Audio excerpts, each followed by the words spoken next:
San Diego, it's time to fire it up. From the beaches to the ballparks, from the gas lamp to North County, no one knows America's finest city like he does. You can't just punt on a Manny Machado prime year.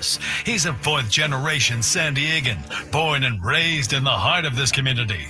Passionate, opinionated, and always bringing you the real talk on your teams, your city, and everything in between. Braden totally knows his stuff. He's ready for the next step. That guy is good. Live and local, it's the Braden Surprenant Show. But I think Braden's one of the up-and-coming young stars in the media game in San Diego. Now, here's your host, Braden Surprenant. What's up, San Diego? Good morning to everybody out there in America's finest city. Braden Surprenant, along with Frank Marchese, filling in for Ben Woods for day 2 of what will be 4 this week, doing the morning show. How are we feeling into day 2? Like day 1, you could be extra excited, Frank, ready to go, but you know it's not just doing it one day. It's doing it the day after, the day after that, the day after that, the day after that. How are we doing on day 2? I wore a hat so you guys don't see me sleeping on YouTube. Oh man, I'm tired. I was going to bed last night. 9 after I took a nap for an hour and a half. I took no nap yesterday. You were probably the smarter one out of the two of us, honestly. I was in bed at like 11:30. Maybe not. Hey, you know, a nap might be in play today. I will say, when I was driving home yesterday at 10 in the morning, 10 something in the morning, I'm like, these guys do this every day? I didn't know what to do with myself yesterday at 10, like after 10 o'clock. I'm like, what do I do? Yep. Do all the things I should have been doing in the middle of the day with appointments and stuff that usually have to miss during our time slot? I mean, it's too early. Like for me, at least, it's too early to start prepping for today. So Yeah, I've got a lull that's like, what do I do with myself now? I'm too tired to do anything, and I can't prep for tomorrow. I went home and like basically restarted my day. Basically flipped everything around, restarted my day yesterday. I got home, took a shower, and then made breakfast and stuff like that, and then worked on a couple of things. And then it was like noon, and I go, what am I supposed to do the rest of the day? And it's kind of odd for me because I do so many different jobs, and none of them were in play yesterday. Because the football job is on during our show. Like, they're working out right now. They're probably stretching right now before they go into the weight room. I told them they should put the show on in the weight room. They have the ability to do that. They haven't? I don't know. Well, they have. That's a little rude, don't you think? I don't know if they have or not. They should put the show on in the weight room instead of whatever music they've been listening to. I told the coaches, I said, you should text me when you guys go in there. If you put it on, I could start calling out kids that aren't lifting. Just text me who's not lifting. I just noticed this. Why is the frogs on your hat upside down? That's not a mirror thing on the stream. That is real. It's upside down and You've backwards. never seen the upside down hats? No. What? Never. Never seen the new style, Frank? No. I forget who made the original ones. This is kind of a No Rivals makes these. Okay. But yeah, look up No Rivals hats. There's a lot of like upside down ones. They have an upside down Aztecs hat, if I'm not mistaken. I got my upside down frogs hat today. Oh, so that's brand new. That's a debut for that hat. On the show, it is. At least on this show. I got this hat almost a year ago, but No Rivals makes a bunch of these. Yeah, I'm seeing them now. They weren't the OGs though. Like Dak Prescott says, somebody in Dallas was making them, and the ones that they had for TCU I didn't like, so I went to No Rivals instead. But they got like almost everybody. They got San Diego State ones on there. I mean, they're interesting for sure. Why is the Terrapins one right side up? Some of them are like they're espresso ones. They have. I just pulled up San Diego State's. They got the upside down Aztecs hat that looks just like this, the black one that says Aztecs upside down. They got a white Aztecs hat with Aztecs upside down. They also have a red and white one, and where it says San Diego upside down. I don't get it. My mom doesn't get it either. I don't get it. I really don't get it. You don't think it looks cool? I think it looks cool. What's the matter? You like the upside down hat? As we've seen already, it is certainly a conversation starter. Maybe that's why I wore it. We were looking for content this morning. I'm not looking. We don't. No, we got plenty of content on the show today. It's We just do. it seems like a lot of people enjoyed this kind of ease in at 6 a.m. Yeah. We were like gung ho out of the gate yesterday. That's what we're used to. We got yelled at Yeah, we got yelled at. because we went too hard too early. Apparently, he used a different phrase. See, we know what we're doing. That's right. We listen to the fans. Exactly. We love you guys. That's right. Some people don't think we do, but we do. I had a bunch of people asking about the shirts yesterday. Oh, yes. I did see a couple guys. Yeah. So, am I in the wrong here in the sense that, like, if you want one of those free shirts, you got to come here and pick them up, or do I got to deliver them to everybody? See, now this is where we make like a link, like a what's that website? It's not Linktree. It's something tree. Linktree. That's like, well, I mean, It's like for custom shirts. oh, Like for custom shirts and apparel and stuff. That's where we do that. Shopify or something. There you go. Shopify. Shopify's good. But I have them all made and stuff like that. They're at my house. Nobody's coming to my house. I will say that right now. And I'm not delivering it to everybody. You And don't so, want like, a bunch for of the people showing up at your door? No, absolutely not. And so people have asked, like, oh, can I get a shirt? Absolutely. You could pick it up between these times at the Odyssey Palace. Well, can you bring it to OTL? No. I'm like, Oh, I mean, I could. Well, to sell, you could sell them at OTL. I'm not selling them. I'm giving away. What kind of entrepreneur are you? I'm not an entrepreneur. I'm trying to. That I'm much is trying obvious. to get the brand out there. It's more like marketing than anything else. These are like some of the limited. How about the fact that let's make like this, like limited edition shirts, and then I'll start selling some. There were some people that were willing to pay. I know how much, I don't know, but they were willing to pay. The people that don't live in San Diego, where I got to ship it to them, they could pay for the shipping. I think that's fair. Yeah, that's fair. Even my friends were like, "Oh, I'll pay for the shirt." I'm like, "No, you're not paying for the shirt." But anyway, it's a free shirt. Free shirts for OTL. The least you could do is come pick it up. Yeah. Correct? Yeah. So, and I'm not mad at this guy. I'm just saying, like, a couple of people are like, well, can you bring it to OTL? Because they are like the blue and pink are supposed to be for the OTL. Yeah, 4 tournament. teams, yeah. And I was like, sure, but I might forget it. I got like 50 other things I got to do on that OTL thing. One of them is I got a bunch of teams that have never played before that I signed up. So I kind of have to give them all right, this is where you park. This is what, you got to deal with the cooler, got to deal with that stuff. You got to make sure, I got to make sure I'm locked in to play OTL too. I can't be worried about everybody's t-shirts.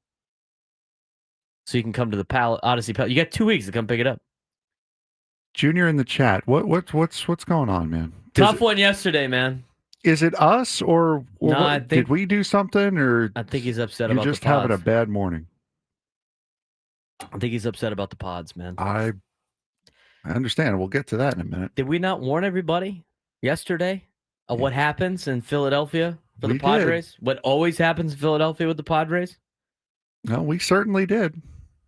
I mean, you knew Zach Wheeler was going to be electric. Yeah, he got out of the Met uniform and actually lived up to his potential.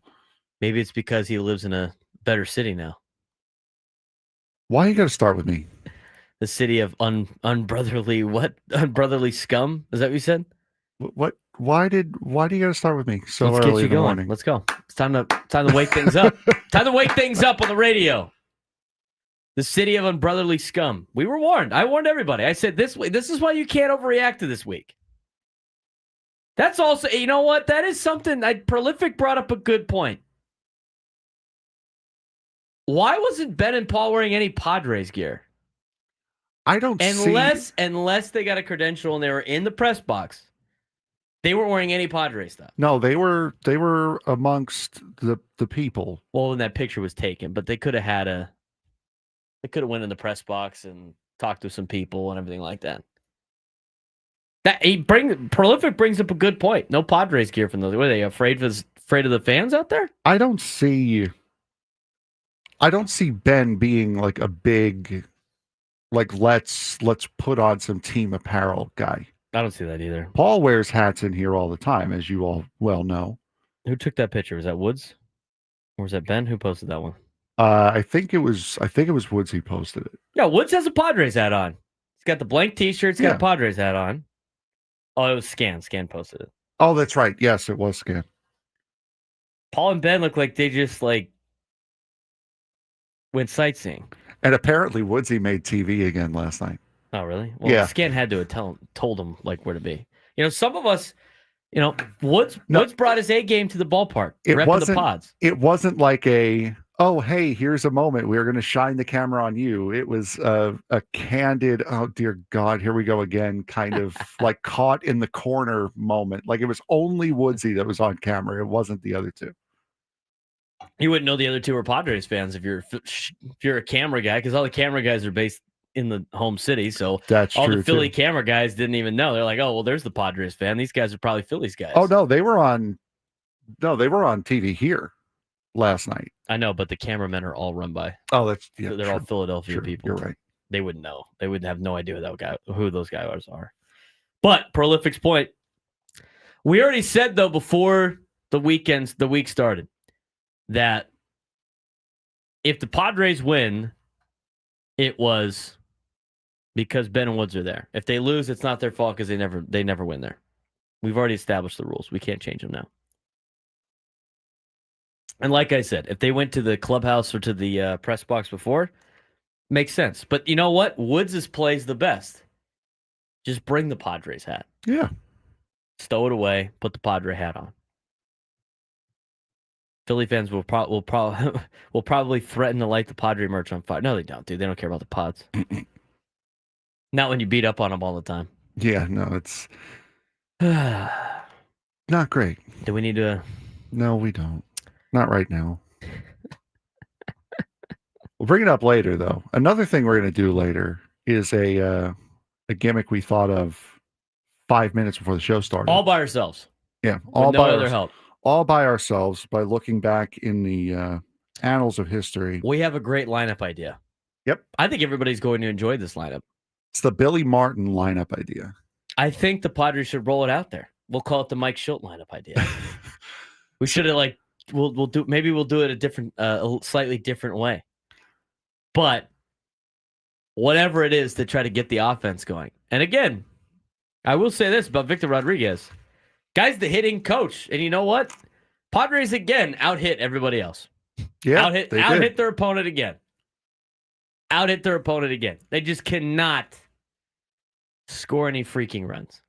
So what you just saw in my hand, apparently there's an old legend about former Yankee manager Billy Martin, who whenever the team was struggling would just pick the lineup out of a hat. So that's what we're going to do today. We wrote everyone in the starting nine. Bryce Johnson's our left fielder. Gavin Sheets is going to be our DH. Elias Diaz is going to catch tonight because Nick Pivetta is pitching. We're just going to pick the lineup out of a hat tonight. See how it works. It's not that bad. Not that bad. No. And we'll decide when we're going to do that too. I played softball last night. We actually filmed some content. There you go. That's another thing. Might be another commercial break. We already have a golf tournament commercial break ready to go. Yes. Haven't aired that yet. We will get some softball videos. The OTL day is going to be great. Yes. I can't wait for that. That's going to be great content across the board. I wore a mic last night for the first time playing in an athletic event. Mm. One of those wireless mics. Yeah. Mm-hmm. Clipped on. My brother wore the other one. We ended up winning, which was great. But there's some funny clips in there. Prolific, come out to OTL, man. July 12th. We'll see you out there. Come out and hang out. There's a lot of people that want to go out and hang out. Well, we're gonna be down there. We're gonna have a lot of Braden Surprenant show shirts out there at OTL. Trying to get it going. My buddy Ketchup Crumb, who puts ketchup on his tacos. We went to OG's afterwards. Okay. Which is one of his 6 restaurants that he only eats at. And okay, fair enough. But during the game, he struck out 2 last night. Hey, in there men's you slow go. pitch softball. 2. 1 swinging, 1 looking. I'm sorry, man. You strike out looking in men's softball. I've done that one time, taking a chance on a pitch that I didn't think was going to hit the mat. Guy made a probably great the pitch. lowest feeling of your life. It's just like Swing the bat. League night, swing the bat. Swing the bat. All right, we've stumbled and stalled enough. I think we've tried our best to not have to address the elephant in the room, but we will do that after a look at traffic. From the 855 Get Ross Traffic Center, protecting San Diego after accidents or injury, here's Kelly Danick. Traffic is sponsored by Valvoline Instant Oil Change, your 15-minute drive-through oil change. Well, good morning. We are starting off with a traffic alert in the South Bay. South 805 past Telegraph Canyon Road. 3 left lanes are blocked for this fatal collision that happened around 2:30 this morning. Several vehicles involved. At least one person has died in that accident. South 805 past Telegraph Canyon Road. They don't expect to have that reopened for at least another couple of hours. Eastbound 54, right at the 125, got a 2-car collision in the center divide. San Diego summers mean beach days, road trips, ball games. Make sure your ride's ready with Valvoline Instant Oil Change. Drive in, stay in your car, and be done in about 15 minutes. No appointment needed. For coupons, visit SoCalOilChange.com. And Kelly Danick with Ben and Wood, San Diego's #1 sports station, 97.3 The Fan. All right. Time to address the elephant in the room of the San Diego Padres. And the reality is, and people just continue to, social media. Oh my God, dude. I got to get off social media sometimes when I watch Padre games. Because it just becomes, it's just like hot take fest, man. Just absolutely hot take fest. I saw somebody last night wanted to trade Fernando. I'm like, we're at that point in the season? We're already at that mark? Here's the reality of the situation. I'm going to state the reality. People are going to say X, Y, or Z. But I'm going to state the reality, Frank. You tell me if I'm off base. You ready for this? This is the reality of the San Diego Padres in 2025 right now. Go for it. The reality of the situation, okay, there's 6 games above 500. That is a fact. Okay, that is a fact. Mm-hmm. They're missing 3 starting pitchers. 3 of their better starting pitchers. One of them's out for the year. And then Michael King and Yu Darvish. Mm-hmm. That is a fact. Yep. They are missing another starting pitcher that has filled in for one of those 3 starting pitchers. Yes. That is a fact. They have absolutely 0 offensive production in the catching position. Fact. Mm-hmm. I guess it wouldn't be 0 technically. They have a little bit. But they don't have a catching position. They don't have a left fielder. And despite all of that, they're still in the middle of the wild card race. Anything I've said so far out of line? No. I do think it may be giving a little bit kind of what am I looking for here? Well, I'm not done. So while you think about that, you have one of your young superstars not performing at a high level. In fact, probably had his worst June he's probably ever had in his career. You have Manny Machado doing okay, not too bad. Jackson Merrill starting to struggle a little bit more than we've seen him in the past, but last night was pretty good with that catch. But it's hard to get into a rhythm when you're start stop the way he has been this year. So I don't put too much. I don't think Jackson Merrill is too big of an issue. Is saying the Padres are in the middle of the wild card race out of line? Technically, no. No. That would be no. Look at the standings. They're a game out, game and a half out game of the out third of wild that. card spot. Giants lost again last night to the Diamondbacks. Padres are still in second place, by the way, in the National League West. But in the wild card, they're a game out. With 2 games in hand on St. Louis, so it's a theoretical tie. Correct. So, yes, no, it's not out of line to say that the Padres are not in the middle of the wild card race. Anyway, so all of these things are factual statements. Here's the other thing that's kind of a factual statement.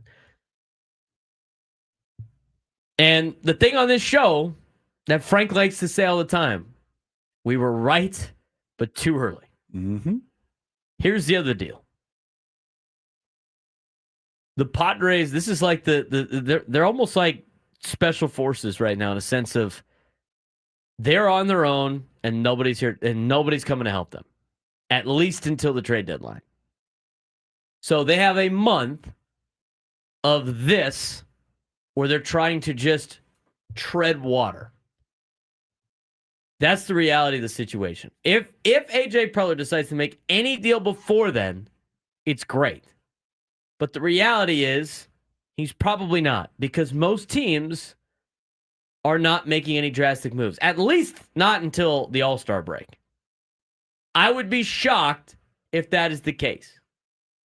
And as we've talked about this before, yes, we understand the glaring holes that the Padres have. That doesn't mean you can go fix those immediately. So unfortunately for Padres fans, and we warned you this week playing in Philadelphia, that is a place the Padres don't win. That is a place the Padres struggle with, even when they're really good.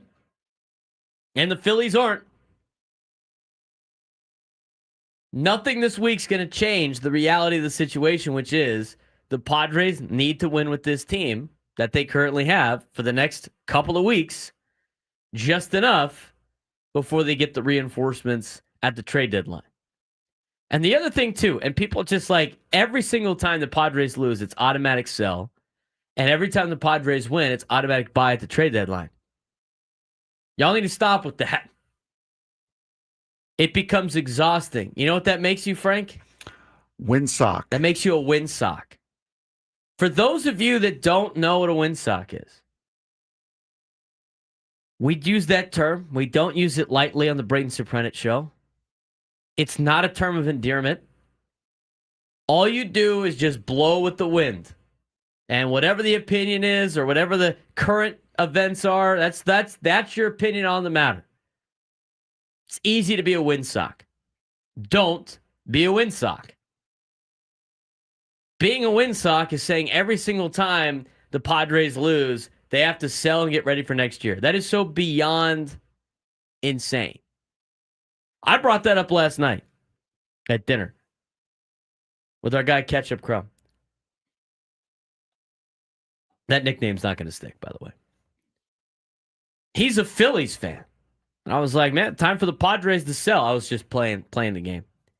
And he was like, what are you talking about? And I said, man, the Padres got to sell at the deadline, dude. It's what the fans want. Or rebuild for next year. He's like, bro, are you insane? There's 6 games above 500 and a game out of a wild card spot. You got to buy. He's like literally believing me as I tell him this. And he's like, what? You have to buy at the deadline. Yeah, they do have to buy at the deadline. They're in the perfect position to be a team that buys. So to just say like, oh, they got to sell every single time that they lose, it's like, come on, man. Now, last night is just unbelievable. Like, I almost like didn't even want to watch last night's game because I almost knew the result that was going to be. Wheeler was going to be a stud. Matt Waldron experiment wasn't going to go well, which it did not. I mean, you can say what you want about not getting any offensive help, but like, I don't. Matt Waldron is not he's not a long-term solution. I think you've gotten the best out of Matt Waldron. Now, it's only one start this year, but I saw it again. I saw it last year. Here's the deal with Matt Waldron. If his knuckleball is working, things are looking good. If his knuckleball is not working, things get very, very bad very, very quickly. Because you know you're going to get at least a couple of pitches that are just not going to be handled by the catching staff. And last year, he had Kyle Gashioka catching him almost every single night. This year, I mean, going into the game last night, we didn't mention on the show, but as soon as I flipped the game on, I was like, oh.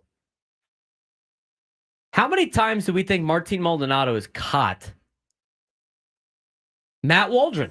Probably like 2 or 3 times in spring training.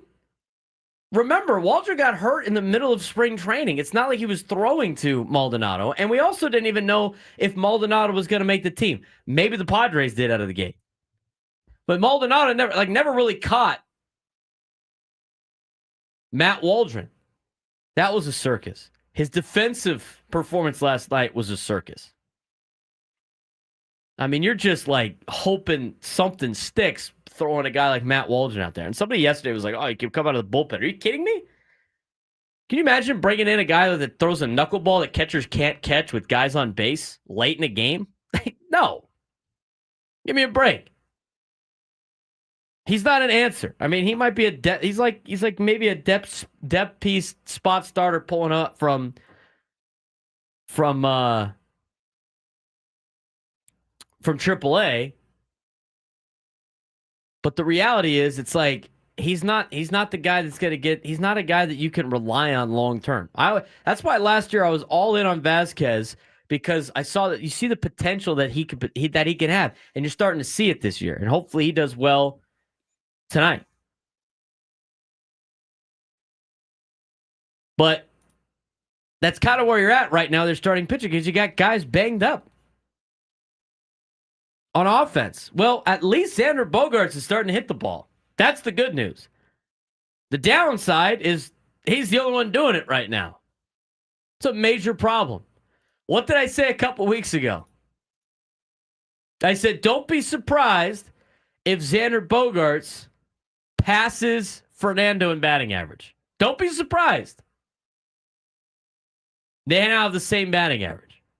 On the season. I'm not talking about like this month. I'm talking about like on the season. Xander has now caught Fernando, which I think is more on Fernando than it is anything else. And we'll get to Fernando in a second. I had somebody DM me last night. How do you fix Fernando? I don't know, man.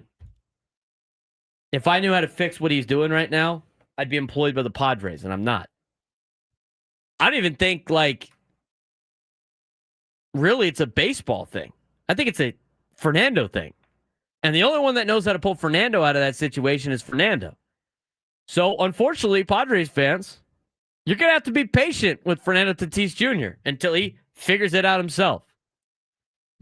Xander Bogaerts, like I mentioned, good night last night. He had a great month. Does anybody know how great of a month he had? Xander Bogaerts in the month of June, according to Baseball Reference, he hit .290 with a .345 on base percentage, a .440 slugging percentage, a .785 OPS, .310 BABIP, 2 home runs, 9 RBIs, 9 doubles. He's starting to get the doubles. He's starting to get the extra base hits up. He's starting to turn it around. He has raised his average all the way up to 258, and it was as low as 227 in this month. Need more of that. And you know he's starting to hit a lot better because he is driving the ball the other way. Driving the ball the other way. That's good news. Unfortunately, they got to get more players to start playing like that. I thought Jackson Merrill's catch last night was phenomenal. But again, as Frank mentioned, I mean, he's going on the IL, off the IL, on the IL, off the IL. A lot of it's not even his fault. I mean, the concussion protocol thing is he got hit on the head. There's no way he could have avoided that. But we mentioned it yesterday. The Stars can only perform so much. You do need some help on the bench. You do need some help in the depth. I mean, you look at last night's lineup and some of the names that are in that lineup. I mean, it's amazing they've even treaded water with that. I mean, I listed everything that's the reality of the Padres. And on top of all of that, they're still in the race, in the wild card. They're still right there. A couple of pieces here and there, and all of a sudden this team is back to where they need to be. But I'm telling you, if you are a guy that thinks, or girl that thinks the season is over, or you think it's like time to sell, and just don't watch the next 2 days. I mean, it's just gonna be brutal to you. It's just gonna be brutal to you. And don't be a windsock. But don't watch the next 2 days if that is the case. Because it's not going to be fun the next 2 days. If the Padres win the next 2 games, I'd be shocked. I'd be beyond shocked. In fact, you should pop champagne on the 4th of July if the Padres win the next 2 games. Go out, go get some Prosecco, have some mimosas. I mean, you could do that anyway on your day off on a Friday, but we'll pop champagne if the Padres win the next 2 games because the odds of that happening are very slim. 833-288-0973, 833-288-0973. He's Frank Marchese. I'm Braden Surprenant. We are filling in for Bennett Woods. We are the Braden Surprenant Show. If you haven't heard us before, we're on every single day after Ben and Woods from 10 to 2. And again, today, Gwen and Chris are on after us at 10 in the morning. So it's the Braden Surprenant Show, into Gwen and Chris, into the Eco Water SoCal Padres pregame show, into Padres baseball. And today's the last day of that. Tomorrow, we will go into the Eco Water SoCal Padres pregame show because you got yourself an early game. Sam likes to coin it. Padres and pancakes. Get your pancakes ready for Wednesday. And then Thursday, we got a doubleheader. Not the Padres. Braden Surprenant Show doubleheader. 8 hours of us on Thursday. Get excited. That's the rest of the week. If you haven't done so already, follow us on social media at @B_SURP. Follow the show at BSurpShow. Follow Frank Marchese at FMarks. I forget the numbers every time. 324. And when we come back, we'll hear from Mike Schilt on some of these things when we come back on the Braden Surprenant Show, San Diego Someone Sports Station, 97 through the Fan.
6:38 on a Tuesday morning. I don't know why you're so upset about this. Today's a tough day for Frank. It's not a tough day. It's just an annoying It's day. an annoying day for Frank. You're letting it get to you, Frank. Because it's early in the morning. I'm letting everything get to me. You're letting it get to you. Bobby Bonilla Day. It's the most tired, overdone It's funny thing in sports. I get it. It was funny when people were bringing it up like 10, 15 years ago. But like now it's every year. It's like, good God, enough. We get it. It's Bobby Bonilla Day. Bobby Bonilla gets $1 million today. Great. Max Scherzer gets 15 from the Nationals today. It's not Max Scherzer Day. Nope. It's like, for God's sake, just let it go. I'm seeing Adam Schefter tweet about it. Bro, stay in your lane. Stay in your lane.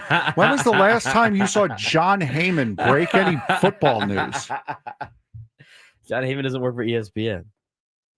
Who cares? You still got 10 more years of this. His final payout is in 2035.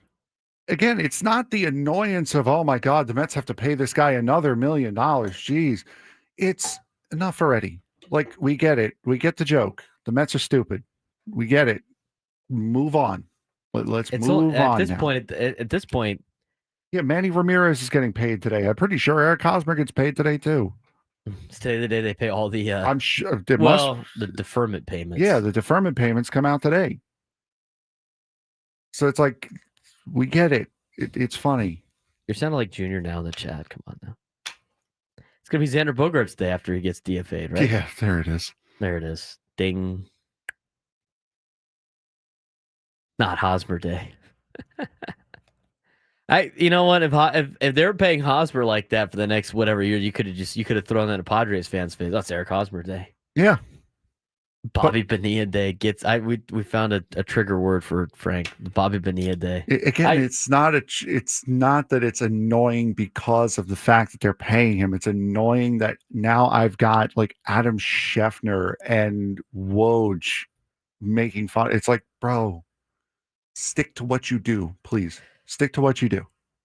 We're going to get into our Padres wrap-up brought to you by the all-new Jamul Casino Resort, the Players' Place. All right. Mike Schilt yesterday talked about a couple of things as his ball club lost last night 4-0 to the Philadelphia Phillies.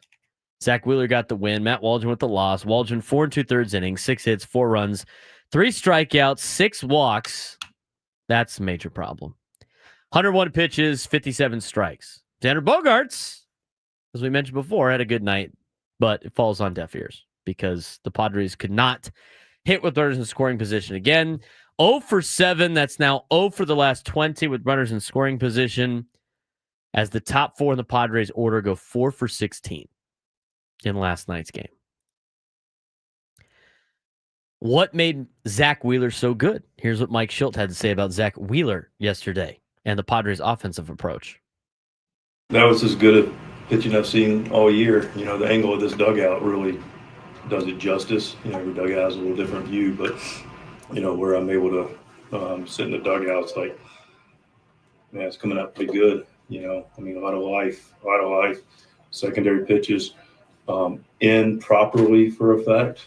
You know, he moved guys a little bit, made pitches both sides.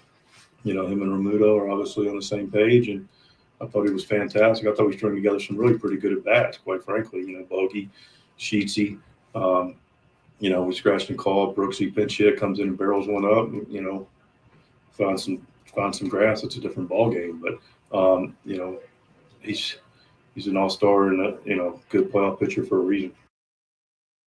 He's not wrong on Brooks. Remember that Brooks at bat? How about that? She'll pinch hit early in that game for his catcher. That would basically eliminates any type of situation if Diaz gets hurt, which I don't mind because there's been a lot of managers in the Padres history that would never do that. And they had good bats in their catching position off the bench that they would never use because they don't want to burn the catcher later, just in case. I don't mind Schilt doing that. And he had guys on base, and Trenton Brooks hit an absolute seed that turned into a double play. Just right at the guy. I was just kind of the story of the night, kind of the story of the offense for the San Diego Padres the last couple of days, last couple of weeks, really the last month, with the exception, apparently, Xander Bogaerts. I'm not a big, tip your hat guy. Like, yesterday was, Wheeler did pitch really well.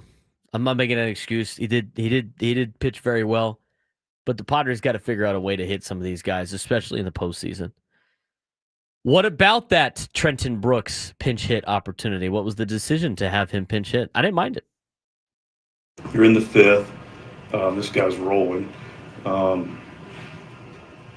It's our best at bat at the moment with, Brooks is kind of our magic bullet, right? And, things about pinch hitting that you learn coming up is, when do you fire the bullet? And right then you knew you had first and second and one out, and,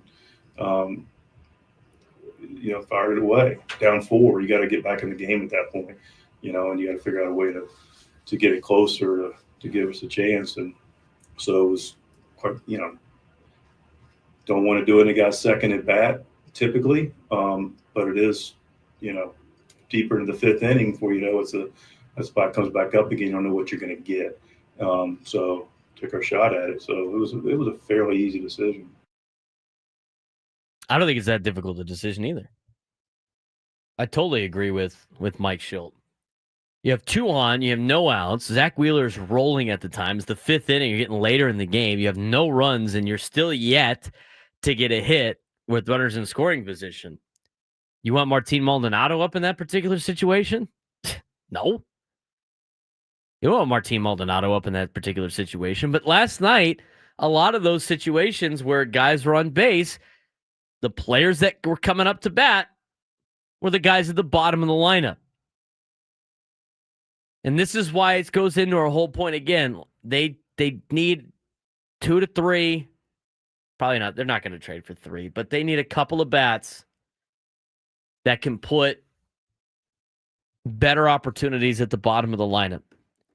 You can say everything you want about the top of the lineup and the stars and the superstars, and they're not superstarring and they're not carrying the team and everything like that.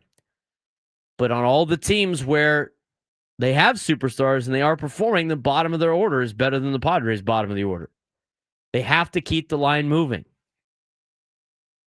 And if the top of the order is getting on, that means they're on base when the bottom of the order is coming up. And they just can't be a black hole. And that's what they've been. They've been a black hole. I don't like using the term automatic out too much. I know Ella likes to throw that around. You have a lot of automatic outs at the bottom of the order. I mean, I have, unless the catching position's leading off, because apparently as a leadoff, they seem to be getting on base a little bit more. But you got the catching position up. It's not even, most of the time, it's not even a productive out. They can't even put the ball in the outfield when they need him on a sac fly. You're not even asking the bottom of the order to do that much. They just need to find the grass every once in a while. And that could be with less than 2 outs. I mean, hitting the ball in the air with guys on base and getting some guys over, or hitting the ball to the right side with a guy on second. I mean, these are the things that can help move the lineup down the line and flip it back to the top. And they haven't been able to do that at all. And you don't have anybody coming off the bench that really is any type of threat. I mean, I think Trenton Brooks has done a fine job in some opportunities so far this year. He had a home run against the Dodgers, kind of gave him a little bit of a spark to come back, and they ended up losing that game. But if that's your silver bullet coming off the bench, man, I mean, that says more about the roster than anything else. And like I've said before, they just need to get a couple of average players. I mean, your catching position is just such a waste of an offensive spot. But again, as we've said before, what did the Padres say about that position going into the season? What did they say? We look at it as a defensive-only position, so you can't get overly upset about the catching position. They need better production in left field. They need better production out of either, whoever's the DH that's not Sheets, and they could use some bench depth and at least move the order down a little bit by adding if you add a couple of bats, all of a sudden you have like a Xander Bogaerts or a Jake Cronenworth batting 7th and 8th instead of the players that they do like a Jose Iglesias or a Bryce. I mean, they got Bryce Johnson in right now. Again, for what he is, he's done a fine job, but you're not winning playoff games with Bryce Johnson, your starting lineup. You're just not. And you're not winning playoff games with Trenton Brooks coming off the bench. You're just not. These guys are here just to try to keep the line moving in the middle of the season until you get some reinforcements. The top of the lineup should not be in charge of carrying the team, even though that is what the roster has been designed for the Padres. You need some guys that can help and take some pressure off of that top of the order. Somebody said it in the chat earlier today, and I thought it was necessary. What happened to when Jackson Merrill at the beginning of the year said, "We don't feel pressure, we apply pressure"? Well, guess what? Guess who's feeling the pressure right now? It's the top of the order having to carry the team because you got nothing else in the lineup. They're trying to play with pressure. They're trying to play with pressure instead of applying the pressure. I forget about the traffic all the time. Speaking of, we'll talk more about that after we get a quick look at traffic.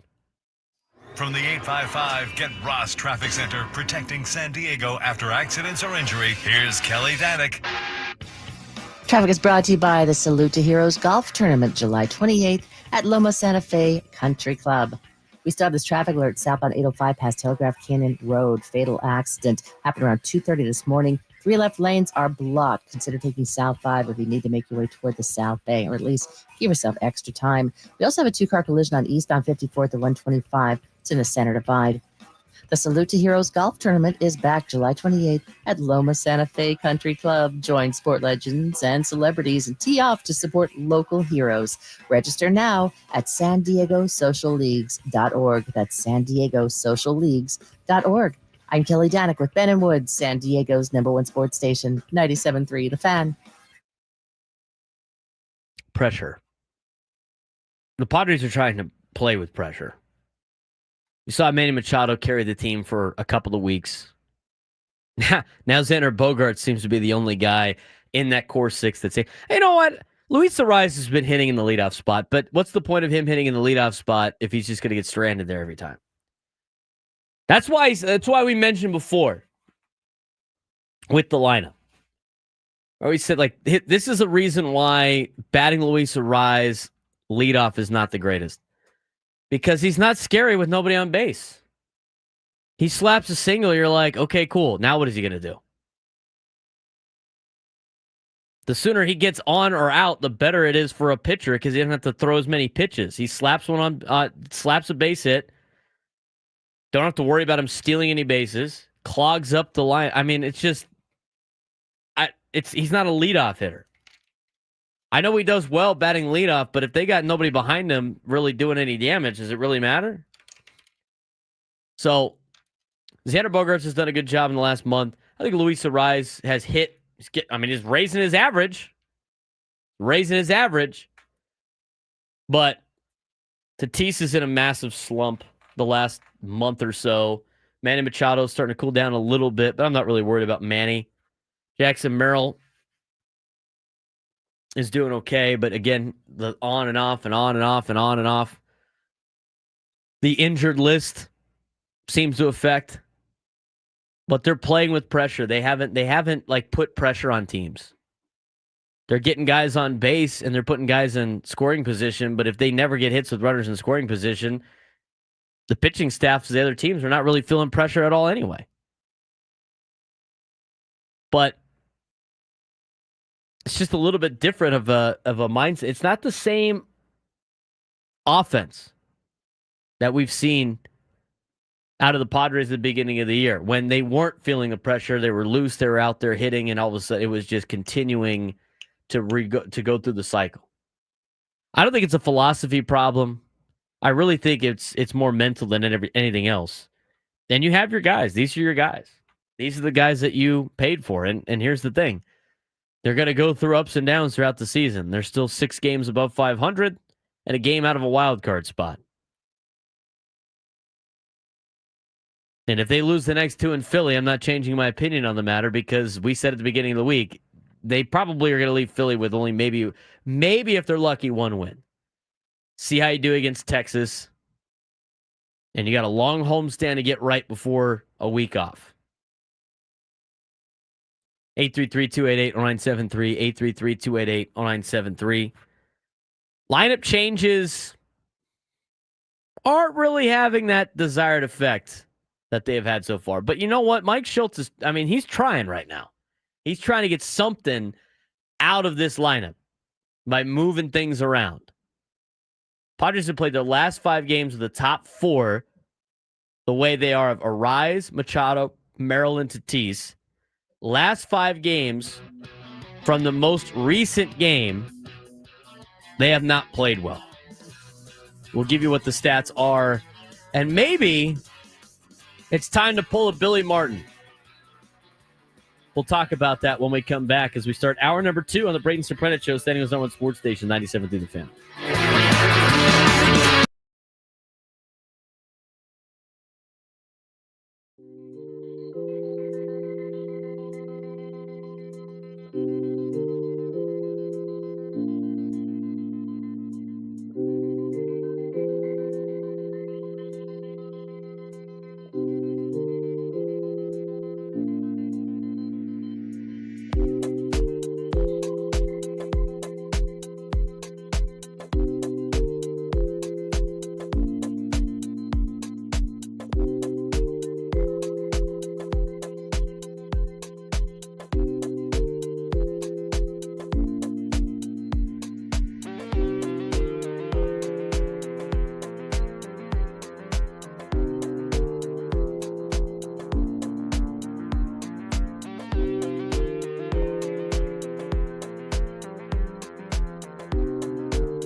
7 a.m.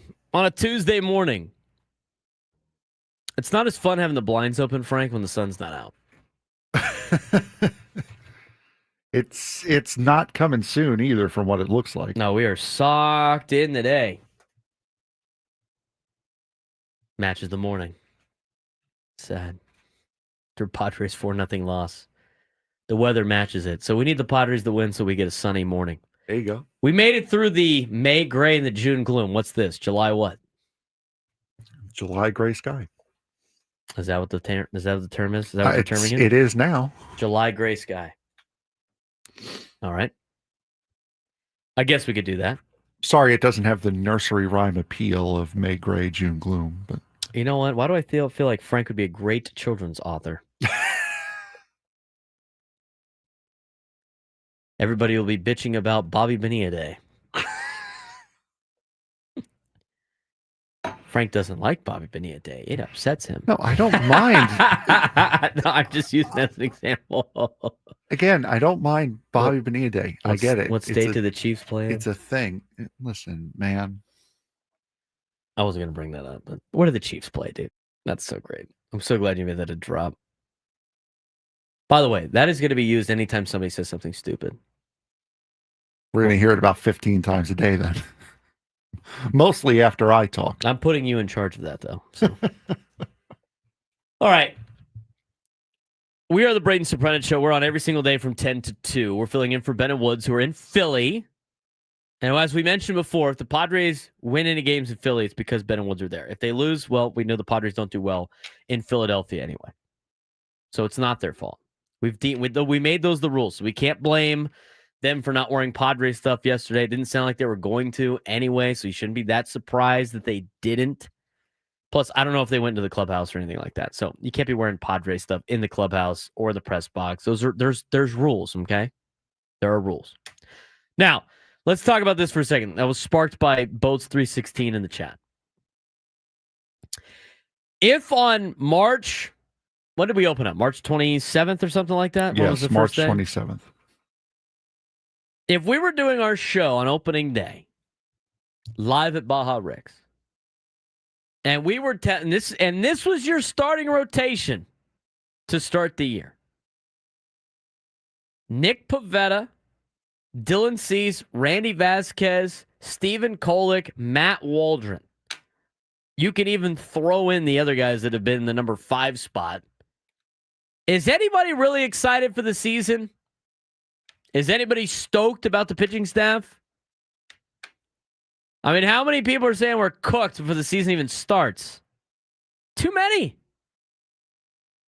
I mean, think about what the Padres are rolling out there every single day. They signed Pivetta to be their number 4 starter in the rotation. Right now, he's their number 1. Dylan Cease is underperforming. He hasn't been very good, but as of right now, like in the rotation, it's probably your 2.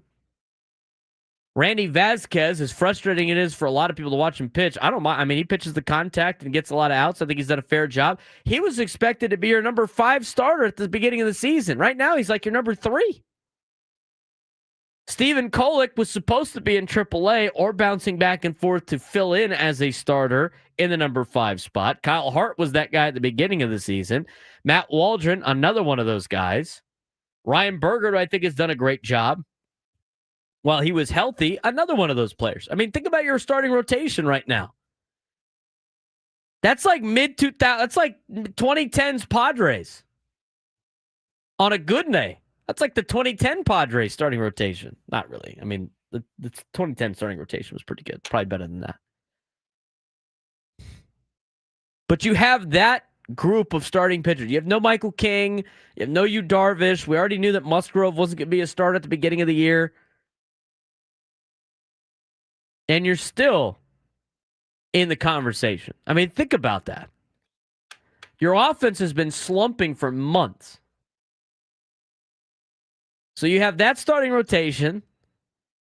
Your offense has been slumping for the last couple of months, and you're a game out of a wild card spot and 6 games above 500. Last year at this time, you had less reason to be optimistic. as the team was around 500 or playing under 500 in their first 100 games of the season. And then all of a sudden, people thought they're going to win the World Series.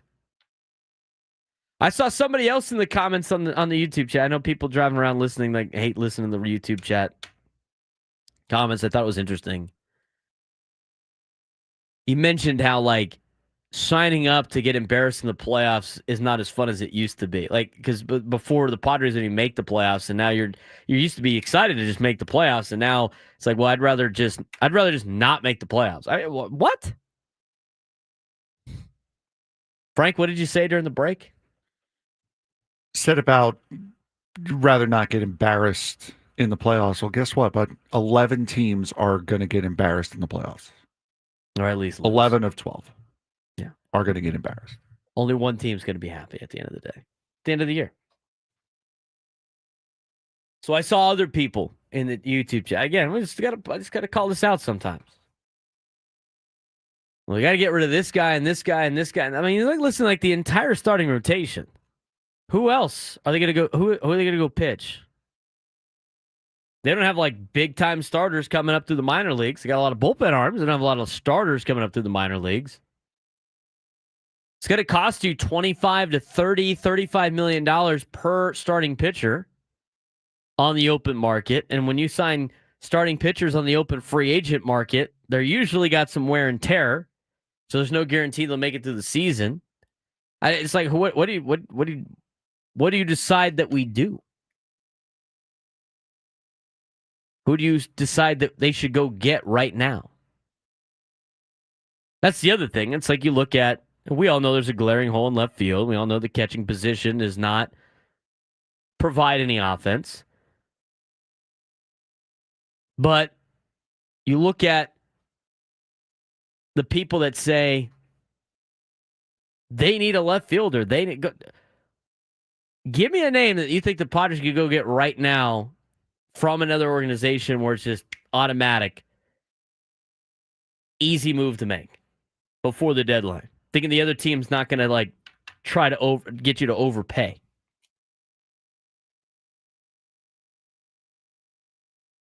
As Prolific the Great said on the YouTube chat, I totally agree with this. The biggest windsock tweet yesterday was trade Tatis Jr. I mean, come on, dude. What are we doing? You give that guy a contract like you did, expecting not every single season for the guy is going to be the best season ever. So a couple seasons in, you can't just immediately pull the plug on it and just ship him off somewhere. It was just like we are at that point of the season where the trade Fernando Tatis Jr. idea starts to creep into the back of your head. That's funny, man. It's funny. The thing is with a lot of these teams, and we've talked about it before, because they're listing like, go get a Luis Roberts Jr., go get a Ryan O'Hearn, Stowers, Sanchez. The Marlins are playing really good baseball right now. Not to say that they're going to compete, but they've been on a heater in the last couple of weeks. You know what's going to just completely destroy their fan base? Just trading somebody off to go help the Padres. The Baltimore Orioles, same thing. They're trying to pretend that they're still trying out there on the East Coast. And the same thing with like Luis Robert Jr. I mean, at least the White Sox aren't really trying, but on the same token, he's on the injured list with a hamstring. So you'd have to wait for him anyway. A lot of these teams aren't willing to tell their fan base that they're out of it yet.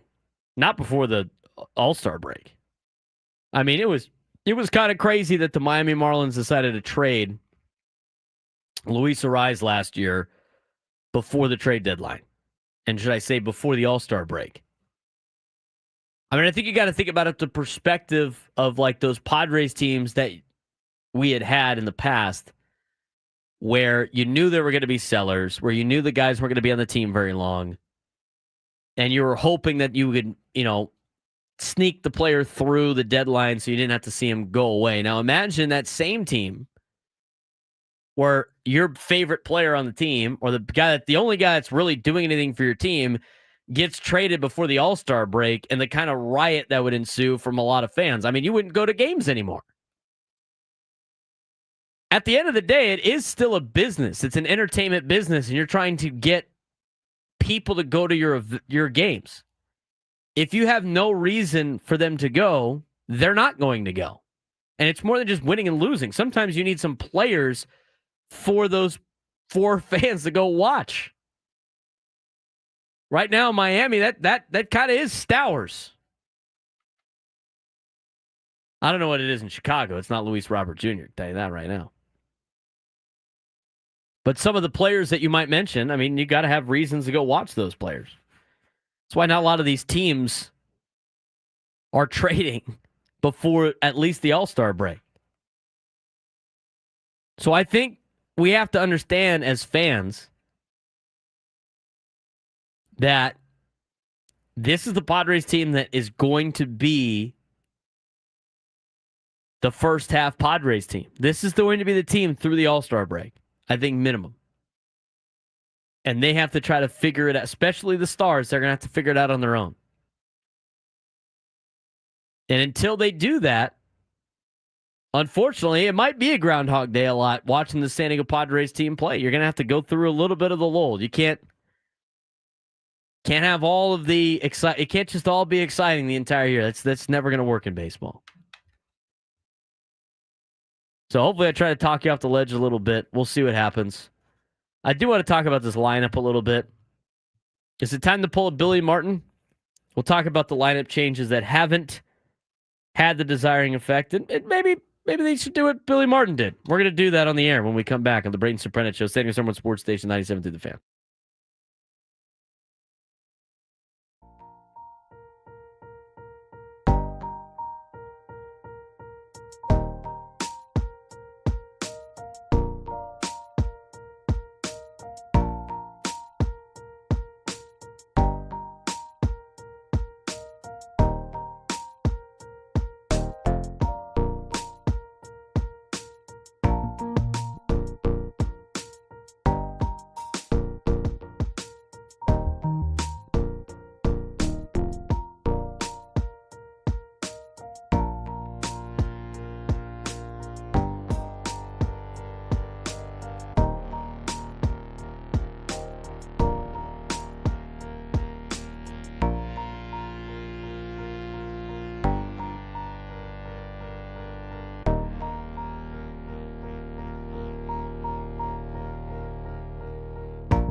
Baseball coverage on 97.3 The Fan is presented by T-Mobile. Head to T-Mobile.com and get a great deal on an iPhone 16 Pro. Frank Marchese, Braden Surprenant, here filling in for Ben Woods on the Braden Surprenant Show. We are usually on from 10 to 2, but we are on for the morning show as they are enjoying themselves in Philly. Went to the game last night, and then they went to, well, dive bar on a Monday, huh? Mind? Anybody mind? Mind if the morning show has a vacation? Mind? I'm watching some of the highlights from the Padres and Phillies on MLB Network this morning. A great catch from Jackson Merrill.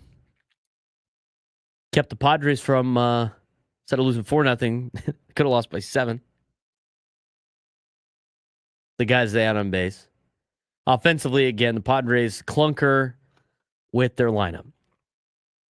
Honestly, I really don't think it's a lineup issue, but we're going to do the bit anyway because it's kind of fun. Padres have played their last 5 games, the top 4, the way they are. Luis Arraez batting leadoff, Manny Machado batting second, Jackson Merrill batting third, and Fernando Tatis Jr. batting fourth. The last 5 games from most recent. So this is yesterday, they were 4 for 16. Yesterday, that top 4 was 4 for 16. On Sunday, they were 2 for 14.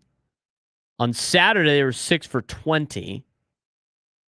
On Friday, they were 0 for 12 against Nick Martinez. And on Wednesday of last week, they were 3 for 14. That's a total of 15 for 76. The Arraez, Machado, Merrill, Tatis Jr. grouping in that order, which gives you a 179 batting average. Out of the 15 hits, Arraez has 7 of them. It's not helping, though, because nobody can move him over or get him in. The top 4 have scored 3 runs and have 2 RBIs in those 5 games. And by the way, don't look now, but after the month of June that Xander Bogaerts has accumulated, which has been an impressive month, Xander and Fernando have the same batting average at 258 for the season. That's your top 4 right there. Needs to be a little bit better. So, in this particular case, taking a look at it, old Yankees manager Billy Martin used to do this, in which when there was nothing else you could do, what more could we do? How do we fix this? He would pull names out of a hat to pick the lineup. That's a terrible sound on the radio. It's not on the radio. I've had my mic muted. I think it's so loud. I think it's getting picked up by my mic. Oh, sorry. I'm shuffling. All right. We're shuffling. I would like to put a disclaimer. This is only for fun purposes only. Just to see exactly what we could get. I do not actually think they should do this. This would be a terrible idea. Yeah, please don't do this. Don't do this. Isn't that a bit on Ben Woods? Don't do this. Don't do this that we're about to do. Seriously. On the air. Don't do this. Do not do this. All right, here we go. We do not want this to be the lineup, but we're going to draw names out of a hat, and this will be our I should do this for men's softball. Actually. This would be actually great. Batting leadoff tonight, according to our Billy Martin. Batting leadoff would be... I got to type this up on the sheet. So we know. Would be Fernando. So all not right, a bad we're start. off to a great start. Maybe we're already biased in this. Not a bad start. Hang on. Padres lineup. As called in by the manager, hat. Yes. As called in by the manager, giveaway hat from last season. Giveaway hat. Batting leadoff, Fernando Tatis Jr. We're off to a great start. We're off to it. You know what? This is already kind of realistic. We're doing our best. We're trying to flip the mojo. Here we go. Batting second. It's Elias Diaz. Sounds good. Have him swing at the first pitch. Elias Diaz batting second. This gets you not even. You'll get shut out doing this. Batting third, I believe. Third. I could tell. Yep, I could tell. It's Jackson Merrill batting third. You know what? So Again, we're going good for bad here. All right. We should have been announcing this like Alex Miniak. Batting fourth. Batting fourth, Luis Arraez. So we're not we're not doing This is too not the horrible worst. with this. No. Honestly, if I flip Diaz with wherever Machado comes up, it's probably a decent lineup. All right, here we go. Batting fifth, we have Xander batting fifth. Did you rig this thing? No, I did not. I'm literally just right. pulling names. You guys can see I'm not looking in the hat. I'm just shuffling through. This is Frank's lineup. He has it in an order. All right, batting sixth. Batting sixth is Jake. Cronenworth batting sixth. All right. Batting seventh. I can't wait for Manny to be ninth for I was no going to reason. say, batting seventh is going to be Bryce Johnson. Oh, man. So the bottom two in your order are going to be Gavin Sheets. Sheets and Manny Machado. Just in what order? To flip it to Fernando. Talk Is about the some black question. holes in this lineup mixed in. All right. Let's go with. It will be Manny batting eighth and Gavin Sheets batting ninth. Manny batting eighth. And Gavin Gavin Sheets. Sheets ninth. So there you go. Good. All right. All you MLB The Show players, go put that in your lineup today. See how they Play the do. Phillies, simulate it. Let me See know how you they do. do in the sim. So again, it's Fernando, Diaz, Merrill, Arise, Bogarts, Crony, Johnson, Manny, Sheets. That's your lineup for tonight. All right. Well, let's talk about this for a second. If you were to see that lineup, are we doing the paper? No, I would have a heart attack if I saw that lineup. You would immediately think that they read it wrong, and since there's no way, the social media person for the Padres messed it up. That'd be the only that'd be your immediate reaction. They messed it up. Brother in the chat said my Diamond Dynasty team would still lose. Well, you have Elias Diaz batting second. Could you imagine Alex Miniak announcing that lineup? Now, the best thing would be do the same thing with positions. Just draw the positions out of a hat in the order and see where everybody plays. Leading off and playing catcher, Fernando Tatis Jr. And if they lose, guess what? We'll re-rack it and do it tomorrow. Yeah, try it again. Just keep doing it till you start scoring runners in scoring position. We're not throwing these out. That's right. We're crumpling them back up and we're getting ready for tomorrow, baby. If they win, the bit ends. How many runs do they have to score for the bit to end? How many hits with runners in scoring position? Honestly, at this point, one would pretty much kill the bit. I hope so. One run or multiple runs? You have to set something like bit ends with a 5-run game. A 5-run game. God, I hope tonight's a laugher. I can't take that seriously. I do think I should do that for softball though. I think that'd be hilarious. I have played on a softball team where the guy was so tired of people showing up late that he said, "Your batting order is the order you show up in." All of a sudden, we had like 15 dudes there like an hour before the game started. Get higher in the batting order. All right, well, that was our Billy Martin. Fernando, Diaz, Merrill, Arise, Bogarts, Cronenworth, Johnson, Machado, Sheets. It's your lineup today for the Padres. No, it's not. I can't even take that seriously. That was like our sarcastic hour we had on Xander Bogarts a couple of weeks ago when we traded him. I couldn't even take it seriously. Like I was like, what are we doing here? That was fun. I enjoyed that. I thought it was going to be crazier, though. Like the Diaz in the 2 spot is the only thing that's relatively crazy. I guess Machado batting 8th would be nuts. What if Mike Schilt posted that lineup in the clubhouse? What do you think the players' reaction would be? Huh? I think that would be their reaction. Would be, what? Bryce Johnson looking over to the on the lineup with the meme of the kid that got the meme where the guy's pointing at himself. Yeah, The draft thing is me when he looks at he's batting in front of Machado. What, me? Really? Or you get the what's his name? You get the Beetlejuice. That's the guy's name. The guy who was on Howard Stern. Oh, I don't know. You get that meme of him just when you see Michael Elias Keaton? No, when you see Elias Diaz coming up in the second, coming up in the 2 spot, you're like, what are you doing? Me? It's No. not crazy if it works. Nothing. It's not crazy if it works. 833-288-0973, 833-288-0973. We're going to get into our sports thread when we come back. Plus, San Diego State and their conference has finally found their last member. We'll talk about that when we come back on the Braden Surprenant Show. San Diego's #1 sports station, 97.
7:35 on a Tuesday morning. Frank Marchese, Braden Surprenant, filling in for Ben and Woods for the next couple of days as they're in Philadelphia on vacation. We are the Braden Surprenant Show. We are on each and every day from 10 to 2. If you haven't done so already, give us a like on the YouTube page. You can do that. Please sure to follow us on social media at B_SURP, at BSURP. You can follow Frank and all his Bobby Bonilla tweets at FMarks324, Marks with a Z. You also follow our show at B_SURP show, at BSURP show. Follow us on social media. We really appreciate it. Again, if you haven't done so already on YouTube, give us a thumbs up on the YouTube video. That would be awesome. You can also watch on the Braden Surprenant show page as well on YouTube at B_SURP, as we have our product out there all over the place. The Braden Surprenant Show YouTube, 97 Through the Fan YouTube, 97 Through the Fan Twitch page, as well as Facebook. Got a handful of you guys watching on Facebook. Shout out to y'all. All right. Let me ask you this question. It's popped up on my Twitter, Frank. It's college sports related just because I'll get to it in a second. But when you look at predictions and mocks, what's more ridiculous in July? Picking names out of a hat for a lineup. That is ridiculous. But what is more ridiculous? I think I might know the answer to this. I think they're both ridiculous, though. What is more ridiculous? Mock drafts for the NFL draft, or Brett McMurphy putting out his college football bowl projections, full list of matchups, Bro, what? and playoff predictions. Which, by the way, is hidden behind a paywall. Bro. Think about that. College football is crazy, right? He has put out his how many teams are there in these bowl games? All 82 bowl teams, from the Bahamas Bowl, which won't be played in the Bahamas, to the college football title game in Miami. He did all of it and put it behind a paywall because he now works for On3. Is that more ridiculous? Or having to have an ESPN Plus account to look at the latest NFL mock draft for next year? The NFL mock draft is honestly more ridiculous because at least you know the schedules for for college football. At least the season's about to start. You don't know who's picking where in the draft. I know. You literally have to make your own NFL season predictions and then make your draft predictions. Adam Kluk in the chat. You have to be a sick individual to pay actual money to read Brett McMurphy's bowl predictions before the season begins. I have to agree on that statement. Think about that for a second. Like, first of all, subscribing to On3 in general is interesting because it's just like it's recruiting and stuff like that. Interesting life decisions made. Yes. There are certain things I'm never going to pay for. Recruiting news, I'm never going to pay for that information. I do not care enough, as I wear all TCU stuff today. I don't care. Because until the kid is wearing the uniform in a game, I don't care. I don't care that he's beyond blessed to get an offer from... I don't care. Most college fans don't care. It's like, oh, sick, he looks good. Everybody going to my college that I like is going to have good high school players on it, especially if you're a Power 5 school. What do I do with that information? Well, I'm beyond blessed to get an offer from someone. Sick. When Sonny Dykes gets a recruit, he puts out the Hypnotoad gif from Futurama. Okay. Which is funny. I like that bit, so I like it. But at the same time, do I go look to see what the player is? No, I don't care. I actually care more about Hypnotoad than I do about any of the guys signing there because it's not going to matter because none of them are making it there for 4 years. And most of the guys that they signed for the 2026 class, which is the group of kids that is going to graduate next June, probably are going to sign with 15 other schools before they even decide anyway. It's stupid. Getting into like the recruiting on some of this stuff now is just so ridiculous, and paying for it on top of that is just like, what are we doing? I love college football. But to get back to the crux of the question, that at least is like making our MLB season predictions or our NFL season predictions, which will be coming in the next couple of months. You're making a prediction on a season plus a draft order and who those teams need for a mock draft. Like Mel Kiper doing 9,000 mock drafts a year is nothing but him trying to justify his paycheck. I don't understand. It get to a point. Well, by the way, there's a 2026 mock draft. Miller's early projections. I'm going to pull this up. He thinks the Browns are going to draft. Are they going to be the number 1 overall pick? Drafting Cade Klubnik, the quarterback of Clemson. You just drafted 2 quarterbacks last draft. Says spending 2 picks on quarterbacks in 2025, Dylan Gabriel and Shedeur Sanders shouldn't prevent the Browns from looking for a long-term passer here. Why? Why are we doing this? Y'all are pathetic. You really are. How many hits did this have? Probably a lot. They got your Giants pick in second. That's at least accurate. Francis Mwaga, offensive tackle, Miami. Might be the second overall pick. He could also, I don't know, get hurt in week 2 and never play again. I mean, what are we doing? Titans would have the 3rd pick. TJ Parker, DN, Clemson. Does this mean if I scroll down to 32, that's who he thinks he's going to win the Super Bowl? Yeah, it must.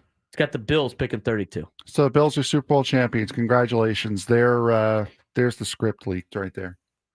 He's got Philadelphia picking 31st. Bills, Eagles, good. Super Bowl with Kansas City and Detroit losing in the AFC and NFC championship games? Or did we just take last year's playoff results and just put it all together?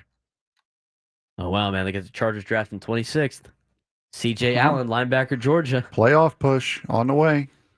And as we make fun of it, here I am looking at it for a bit. But it's just like that and the bowl projections in July. So ridiculous. You know what the best one is, though? What? Is when the mock draft for next year comes out the day after the previous draft just ended. Way too early mock Those draft. are the best. That needs to be a way too early mock draft. That needs to be you need to get a life as quickly as humanly possible. Touch some grass, have some human interaction. You don't need to do this. What's more ridiculous, reading an MLB mock draft? Or MLB mock draft for all these high school kids and college kids, or Brett McMurphy's bowl predictions that's behind a paywall. MLB mock draft. More ridiculous. Yes. Is there anything more ridiculous than an MLB mock draft? No. That is the most ridiculous bit we do in sports. Yes. I would agree with that. Mainly because you could put fake names in there of people that don't exist and nobody would know the difference. They always post on MLB.com. They always have it. And people will be like, are they going to start looking at, let's see, they usually have it on the front page, the latest mock draft for Emma, because it's coming up during the All-Star break. All-Star break. They have the draft rankings. Here are the top tools, top 100 prospects to look at. Again, they could put John Smith in there and it not be a real person, and nobody would know the difference. That John Smith, he's got a hell of an arm, let me tell you. You know what? I saw him throw 120 last week. Oh, by the way, it doesn't exist. As a 14-year-old, too. Oh, now with Kid's AI, you rolling. can totally make up this stuff. This kid's great. Just drafted this guy. Mock drafts. Insane. It's nothing but justifying a paycheck. That's all it is. Texas State has joined the Pac-12. We'll talk about that a little bit and get to today's sports thread. But first, let's take a look at traffic. From the 855 Get Ross Traffic Center, protecting San Diego after accidents or injury, here's Kelly Danick. This game day traffic report is brought to you by Crystal Geyser Alpine Spring Water. Well, guess what, guys? Traffic alert still in effect. South 805 past Telegraph Canyon Road. Investigation continues for this fatal accident that happened last night. 3 left lanes remain blocked. Several other problems we're dealing with. The crash clearing on East 905 before Britannia. East 54 past the 125. Tow truck is helping to clear an accident from the center divide. Also, westbound King Freeway just past College Grove. Accident involving a couple vehicles. Got the fast lane blocked. Westbound 8 past Texas Street. Getting reports of a collision over to the right shoulder. Possibly another crash up ahead at Mission Center. That too is over to the right shoulder. What makes Crystal Geyser Alpine Spring Water different? They always bottle their Alpine Spring Water less than 1.5 miles from the spring source. And all of their bottles are made with 50% recycled plastic from their own recycling plants. Crystal Geyser, bottled at the spring source. I'm Kelly Danick with Ben and Wood, San Diego's #1 sports station, 97.3 The Fan. You know that group chat, the one that's always blowing up with the biggest sports takes, debates, and breaking news? You got barbecue back there, and you didn't invite me? Yeah, we've got that too. Welcome to the Sports Thread, where we break down the top 5 stories in sports, just like you would with your crew. Oh no! Disaster! What a bad idea! No filters, no silence, just real talk. Well, to answer Adam's question, they got the Atlanta Falcons drafting 9th, but traded to the Rams. So they're not drafting. Allegedly drafting 9th. But allegedly drafting 9th. We're allegedly going to do a sports thread here. This is not going to go well. Number 1. Reason why this is not going to go well is because it's all just NBA signing news, because God forbid anyone pays attention to anything other than the NBA free agency right now.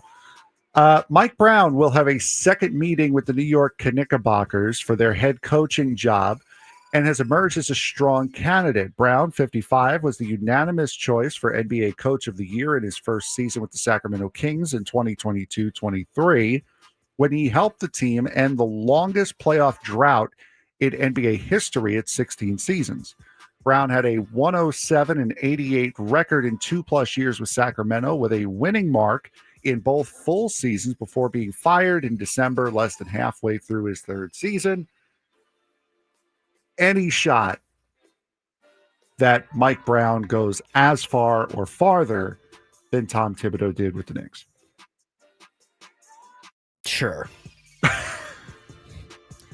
Did Scraby freak you out every time he heard "Oh no, disaster"? What a bad idea! When he filled in on the show. No, he only did. We only did it the once. He said it was his favorite part. It was only once that I know for sure that we did this. Oh no, disaster. Yeah, I think he can do that, I guess. Again, it just comes down to, why did they get rid of Tom Thibodeau in the first place? The instant firing of these coaches in the NBA especially is just absolutely obscene. Number 2.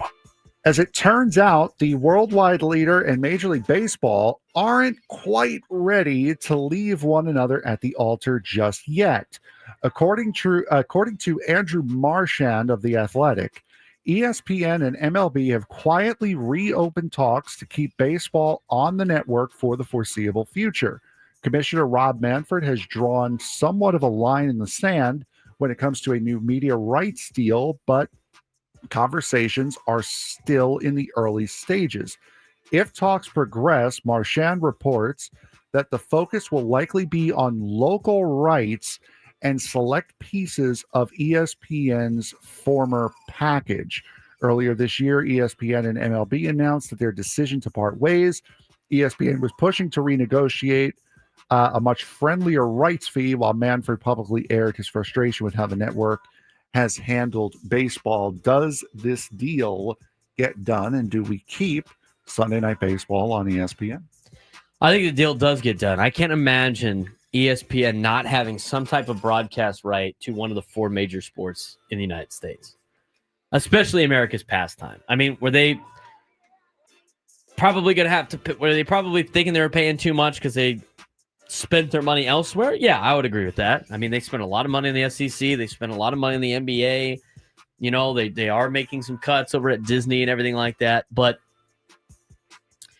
I couldn't imagine that ESPN was not going to have the broadcasting rights of Major League Baseball in some capacity.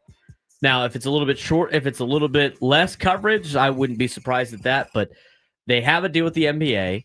They have a bigger deal now with the NHL. They have a deal with the NFL.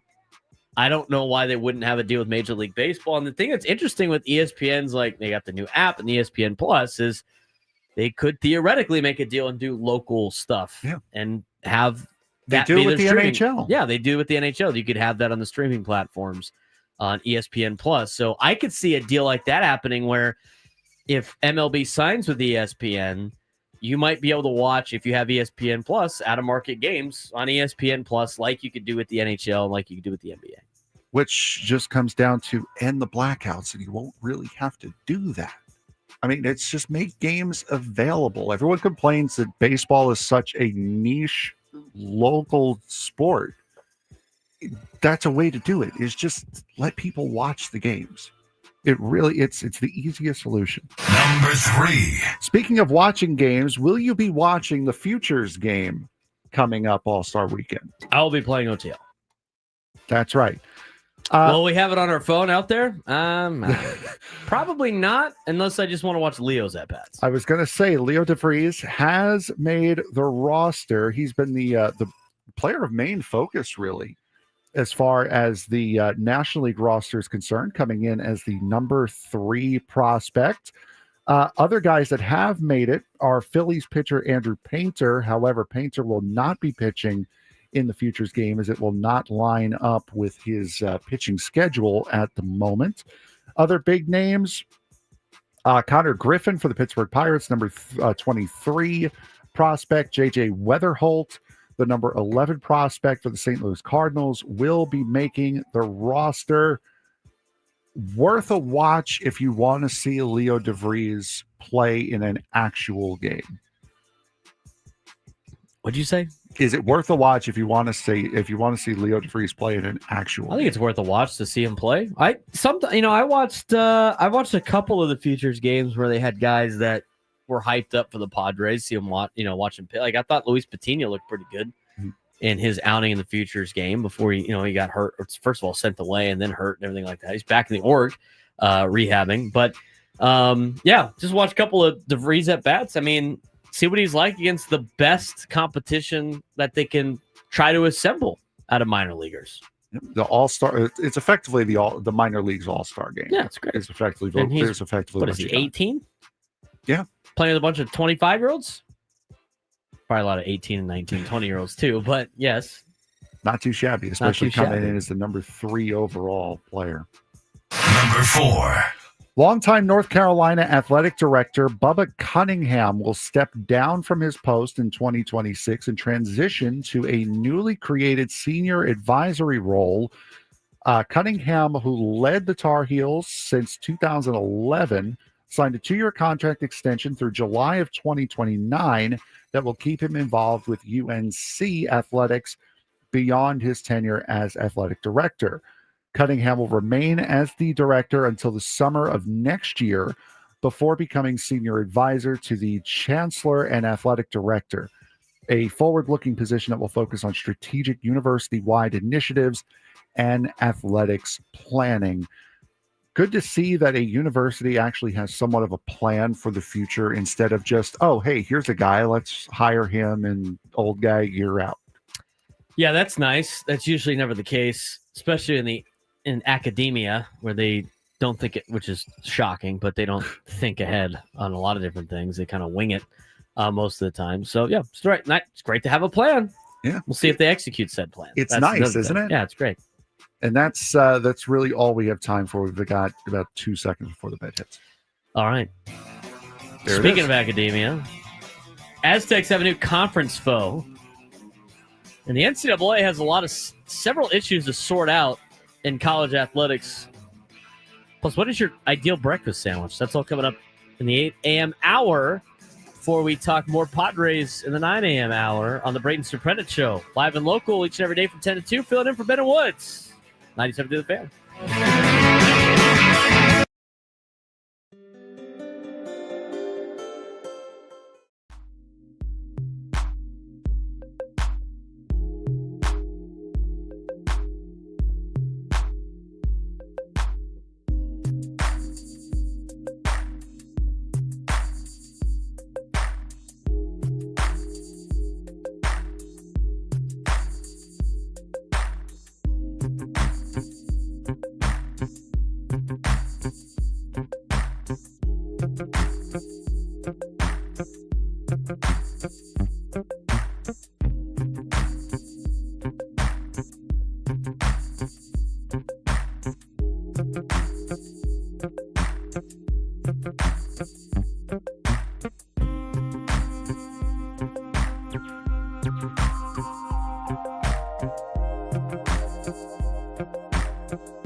San Diego, it's time to fire it up. From the beaches to the ballparks, from the Gaslamp to North County, no one knows America's finest city like he does. You can't just punt on a Manny Machado prime use. He's a fourth-generation San Diegan, born and raised in the heart of this community.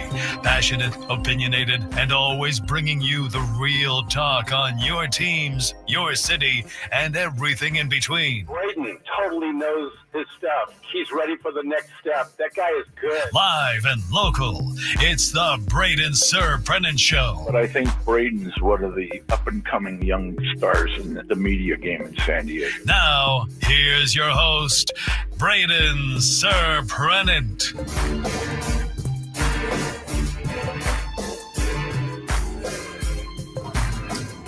8 a.m. Good morning, everybody out there. What's up, San Diego? Braden Surprenant, Frank Marchese filling in for Ben and Woods over the next couple of days. Tomorrow, we're going to be preempted by the Padres a little bit. Ecowater SoCal Padres pregame show tomorrow will be at 9. Is it 9:30 or 9:15? 9. I can't keep track. 9:05. Wow. 9:05 pregame show Full tomorrow. hour cut off. So we would be in the final hour of the show tomorrow. Driving home from work at 10 a.m. was wild. I can't imagine what tomorrow's going to feel like. Watching everyone in going to work traffic while realizing that you have already finished work for the day. Is that how Lovely you guys? thought. Is that how the night shift people feel like?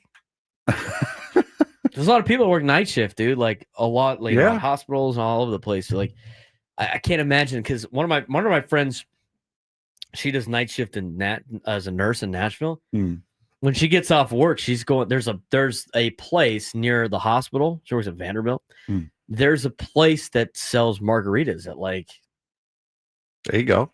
7, 8 in the morning. Go for it. I'm like, that's crazy. And then I'm like, oh, well, the night shift people, I mean, their schedule's just completely flipped. It's not like they're just waking up in the morning. It's the end of their day. I'm not talking about having yourself a day. Yeah, you know Start it with what? a margarita.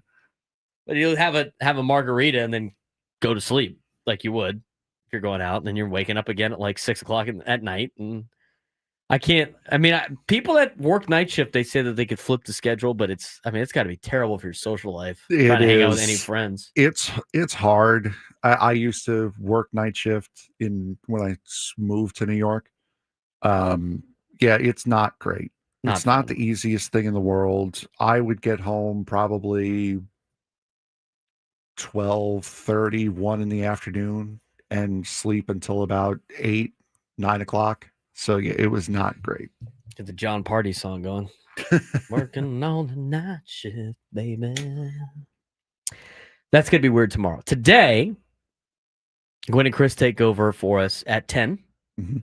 So they will be on from 10 to 2:30 again as they lead you into the Ecowater SoCal Padres pregame show. Everybody got bumped up one spot. This is usually our lunchtime hour on our show. So it'll be our breakfast time hour today. We missed a little bit yesterday, but Hamby was up early this morning. I saw it in the chat. Yeah, I saw it too. And in the third hour of our show, we must ask the question every single time. Has Frank been to Craft Taco yet? No. No, he is not. That's a foul on Frank. First personal. You're going to keep getting a foul every time until you get there. Well, there you go. Rod had his breakfast. And Andres last in the chat had the most interesting breakfast I've ever heard. I think he's probably kidding. He had Cheez-Its and Pop-Tarts. God. That's standard operating procedure. What did Rod have for breakfast? I don't know. Andres was talking about the bacon Gouda sandwich at Starbucks. Not bad. As a former Starbucks overdoes their stuff. As a former Starbucks employee, I've had almost everything on their menu from the time period until about 2015 or whatever I stopped working there, and I haven't had any of the new stuff. Bacon Gouda hits. Mm-hmm. If you really want a ton of calories, the double smoked bacon is delicious. That's like 600 calories or something more. So as a former Starbucks employee, as you just claimed you were. Former barista, yeah. Former barista. How do you guys manage to make those sandwiches where it's still frozen in the middle and burn the outside to a crisp? Because they're all frozen and packaged. Right. You just throw it in the oven and you. No, I know that, but I do that with frozen Jimmy Dean's sausage croissants, and they're cooked all the way through and not burnt on the outside. I have never because I'd get like food and stuff for free. When I threw my meal into the whatever, it would never be cold. You're supposed to take the top piece off in the oven, like the top bun. That might be why. And then slide it in. And you probably had a lazy barista, dude. Well, the food was the easiest part. I mean, you just literally grab. There's little bags underneath, like the breakfast or the display case. Like you weren't supposed to. The display case was supposed to be set for the day, and you would never pull from the display case. At least back in the day. I don't know if they still do that. And they had everything else was just packaged, and then you'd warm it up. And I remember, like when I was working at Starbucks, they started the there's a place in San Francisco called La Boulange or whatever like that. It's a bakery. Okay. They signed a deal with Starbucks when we were working there. And before they signed on, you didn't have to heat everything up. And then when they signed on for a limited amount of time, it was we had to heat everything. Like everything was standard to heat. Like I'm talking all the pastries. And let me tell you, if you get a pastry at Starbucks, get it warmed up. Don't have, except for like the cake pops, right? Like you wouldn't want to warm up a cake pop. Yeah, no. But like if you get any of the loaves, if you get any, the best thing that the chocolate chip cookie, throw that thing in the warmer that they do. Ask for it to be heated up. It's a game changer. See, there you go. Life hacks. As saw that on stream here just a second ago. Curtis Sullivan asking, what was the most annoying drink to make? I tell people a lot of times. It's a decent icebreaker on like a date and stuff like that. Tell me your Starbucks order and I'll tell you if your barista hates you or not. Seriously, like if you want to do that, give me your Starbucks order. I will tell you if your local barista hates you or not. I mean, it's very common practice, the things that baristas hate making. Any type of Frappuccino, that's immediate. Roll your eyes. That is the most steps. It's all. And the thing is, it's just ice and sugar. There's nothing. It's ice and sugar. That you're paying for ice, a little bit of milk, and sugar. So from that standpoint, like anything Frappuccino wise, awful. Iced coffee, simple. Shake, bang, done. All the hot drinks, simple. Steam the milk, pour the shots in, out, good. I can get into a rhythm, assembly line. We're cranking in the morning. You give me a Frappuccino in the morning when everybody else is ordering hot drinks, man, am I PO'd. It is the worst. We got questions coming in all over the show now. Do they make you guys put extra ice in the drinks on purpose? They're all standard set. So like the size that you order, like if they have all these ice I've seen the ice cups and whatever size that you get. It's all to keep the recipes the same. If you don't want as much ice, you say light ice. And then I get and then I just kind of. But if you ever order like light ice or light this or heavy this, the barista's gonna eyeball it. He's gonna be like, okay, that's about right. Seems about right. No, Frappuccinos are the worst. The worst was like in every time, like every store I worked at 4. I work at 4. Yeah, I worked at 4 different Starbucks in 3 different states. So I worked at 2 drive-thrus. The drive-thrus are fun because you have a headset. And if you think the baristas on headset are saying nice things about you. No, they're not. No, they're not. Especially if you're rude. They'll be like, hey, this guy kind of sucks, dude. Like, you should probably you don't want to mess with your stuff. Put extra frap in his chino. And here's the other thing too. When you order at the drive, we can see you. There's a camera. We can see you like doing everything. So I'd pull some pranks sometimes on the drive-thru. Subtle. They were subtle. You know me, Frank. Subtle, sarcastic remarks. Go for it. What was it? I had like they have kind bars at Starbucks. Yeah, can I have a kind bar? I was like, we're out. We have crossbars. We have angry bars. We have mad bars.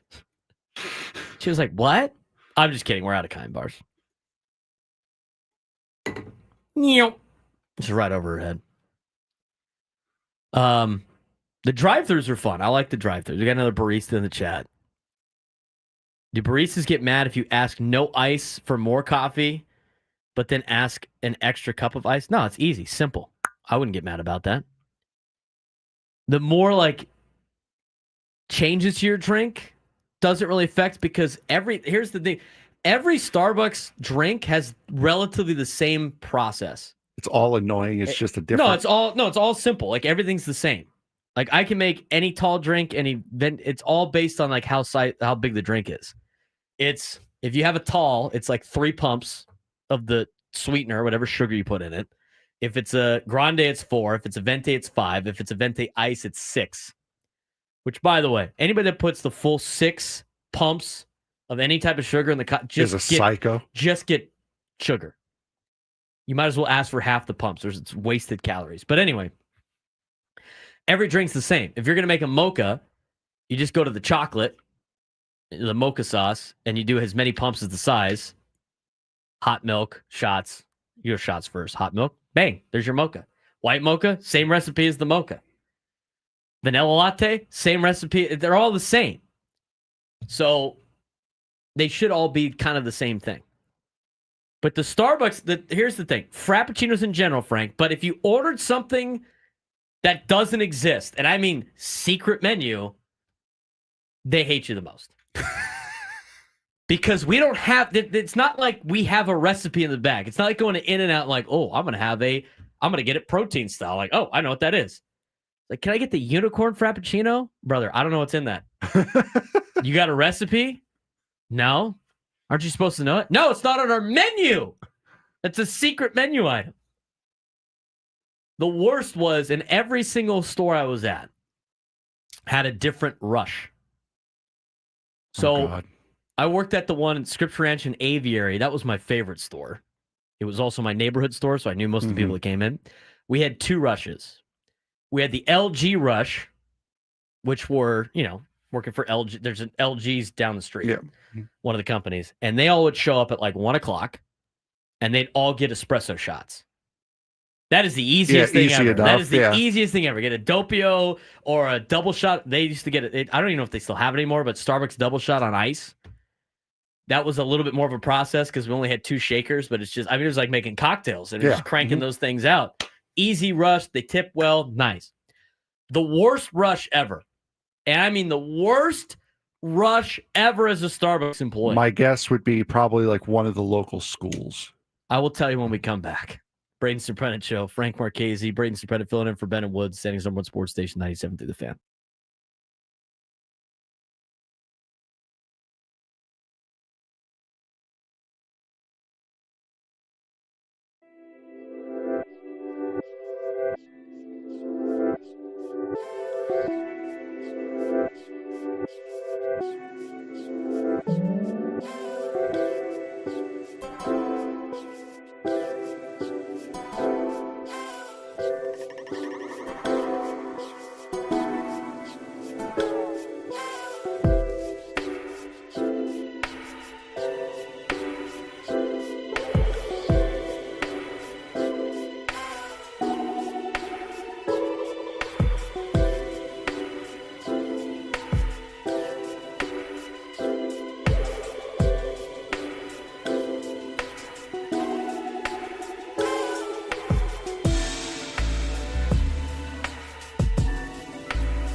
You guys are killing me on your Starbucks orders.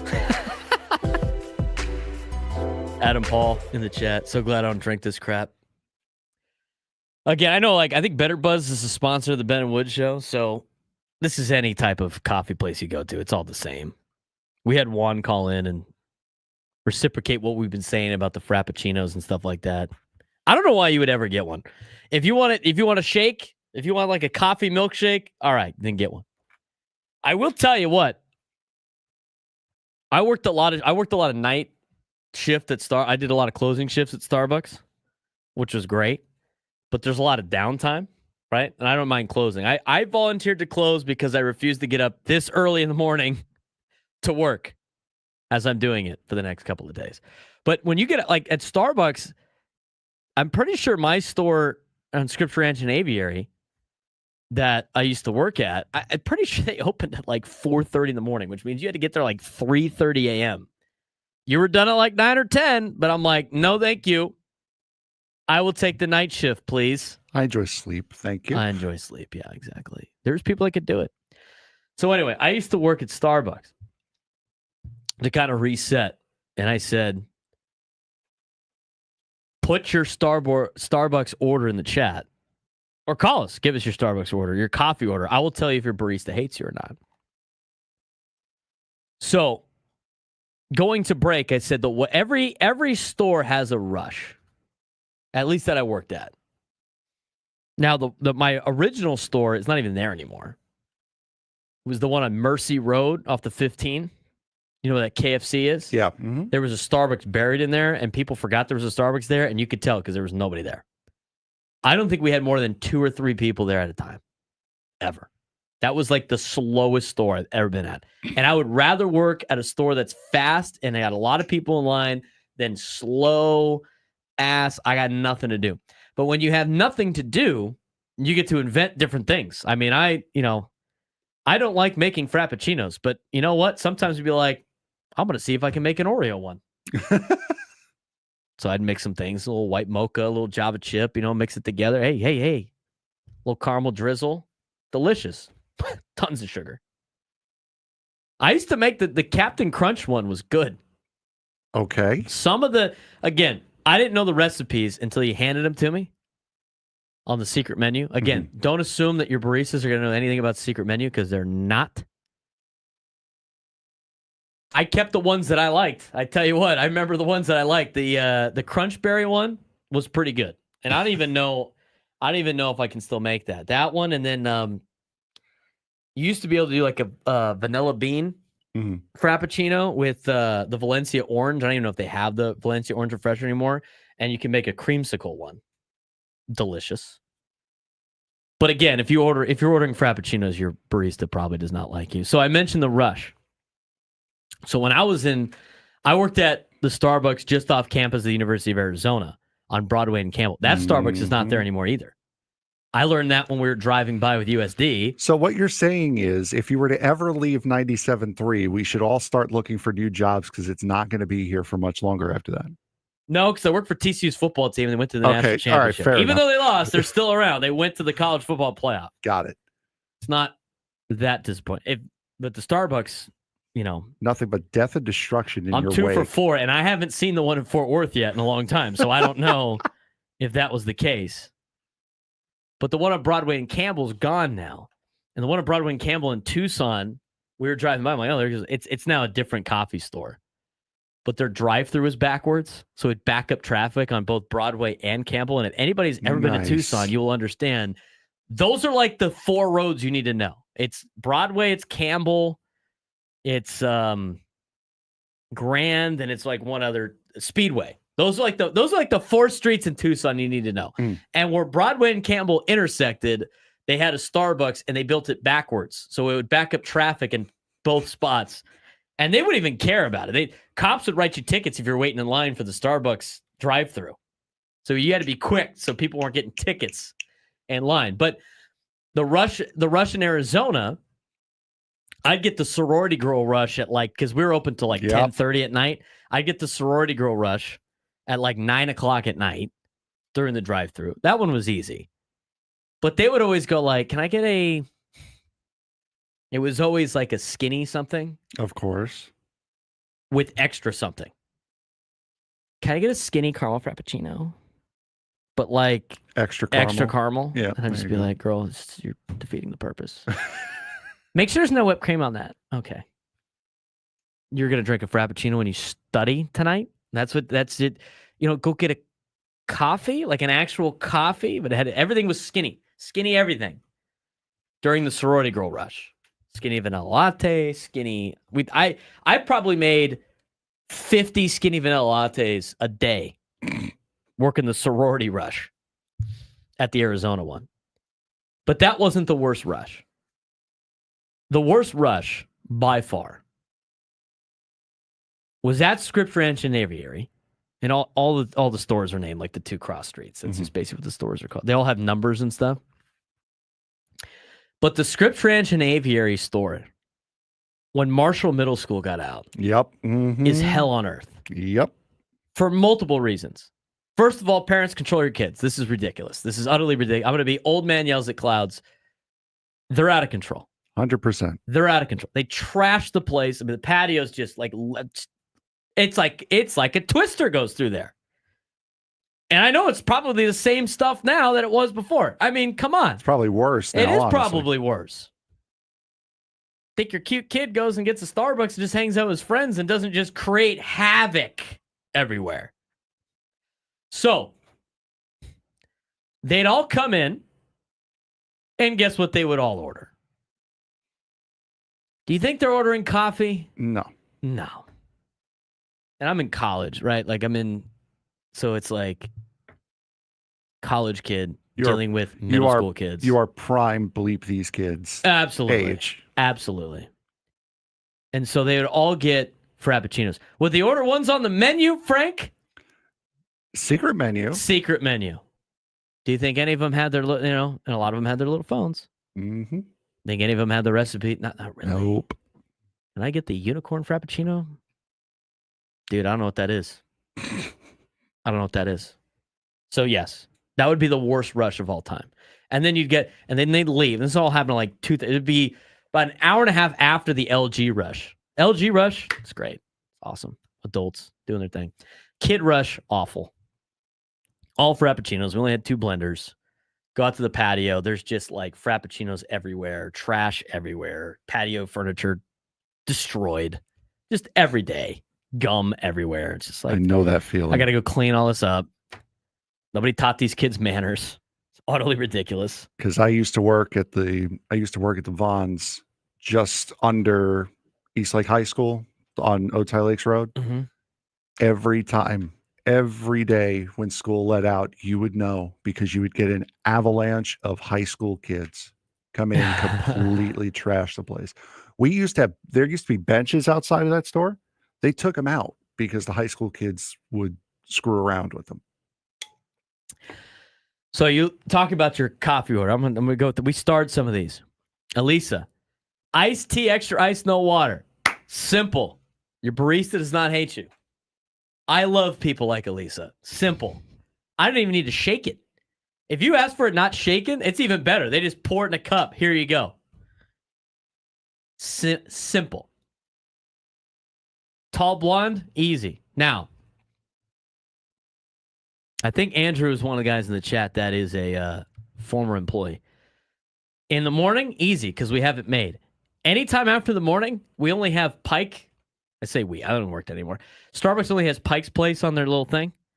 So I have to go like brew you coffee, which I don't want to do. So in the morning, yes. And anytime after, not great. Just get what's on drip. Why does matcha latte vary in taste, location to location? It's probably how much matcha you put in. I think that stuff is nasty, by the way. The matcha powder. Because it smells back there. It's this green tea stuff. Apparently it's really good for you. But matcha, for everybody that's been to the fair in the last month or so, you know that smell like by the animals, like with the wet hay, but it's not water? Mm-hmm. You know that smell? When you're at the fair, you know that animal smell. Mm-hmm. That's what matcha smells like when it gets wet. It smells like that. It's disgusting. I don't know why people drink that. The cold foam was after me, Katie, so I couldn't tell you to do the cold foam. Fernando, iced coffee Americano with extra cinnamon. It's not the worst. Iced Americanos are easy. That's just coffee and water. And you pour it over ice. Super simple. I just take the little cinnamon shaker. Easy. What's the key to making a design on a cappuccino? You could actually take a class at Starbucks. You could become a coffee master and you get a black apron instead of the green ones. If you like trial the coffee and learn how to make all the stuff, there's like a problem. There's like a process for it, and then when you graduate their program, you get a little coffee master apron. So there you go. I can't think of anything I wouldn't want more than that. Is a master coffee apron. I am a coffee master. I think like I had to. I think I was supposed to give my apron. I still have them all. I still have all my aprons. Caramel macchiato's good. Thought on puppuccinos. Drive-through, easy. In a cup, here you go. In-store, puppuccinos suck. Because people don't pick up the mess. Just clean up after yourself.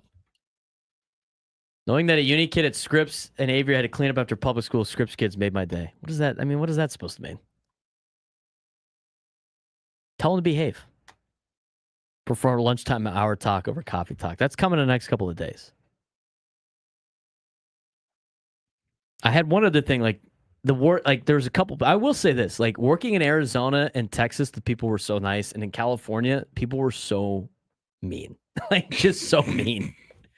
I made this guy's coffee one time. This will be the last story I tell about. I had to make this guy's coffee one time like 5 times. I wanted to dump it on his face. Oh, God. I would remember this every time. He would get a venti skinny vanilla latte, which comes with non-fat milk already, at 180 degrees. I'm about to get an angry phone call, aren't I? No foam. That was his drink every single time. In fact, I saw this guy at Costco the other day. Oh, no. There's no way he has any idea who I am. But this guy would order a venti skinny vanilla latte at exactly 180 degrees with no foam.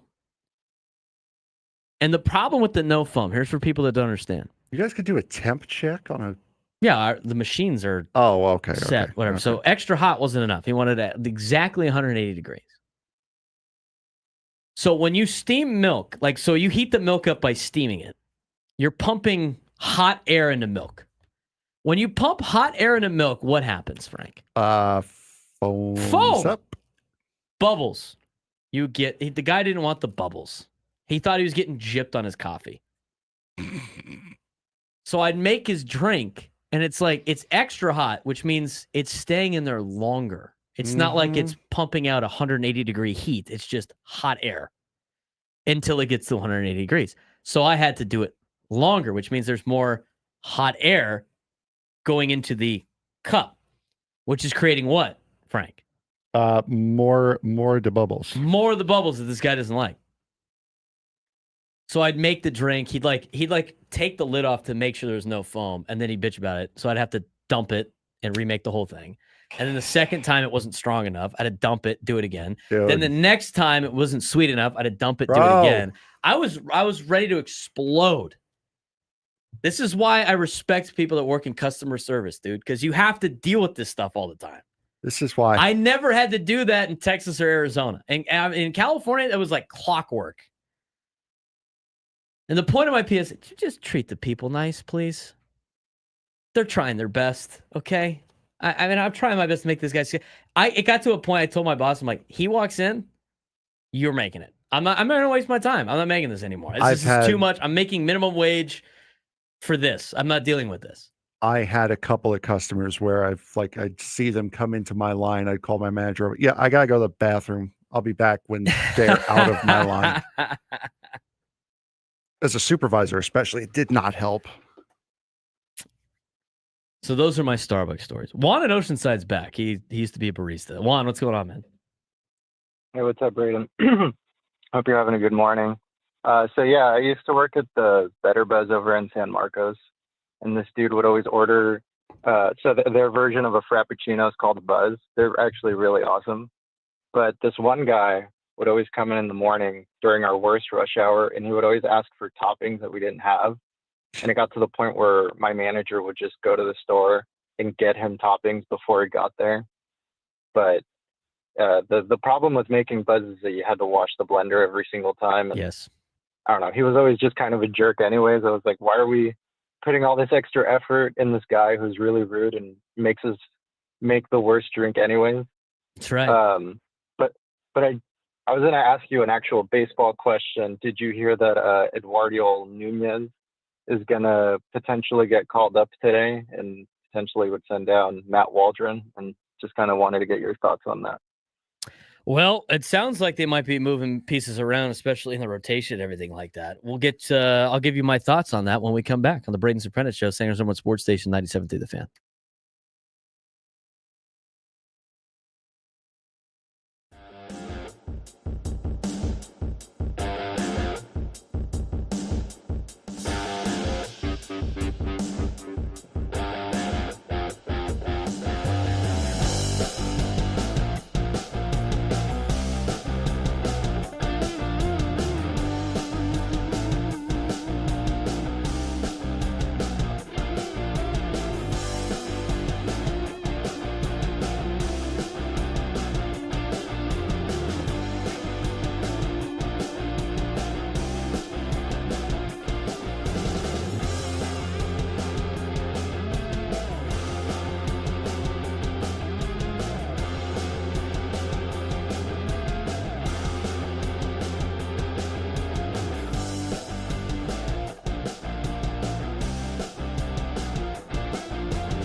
We need a contestant for. I can't even say mid-morning. It's not mid-morning. It's not midday. It's usually our midday sports standoff. We play it every single day at 12:45, but we want to play it at 8:45, the next 3 minutes.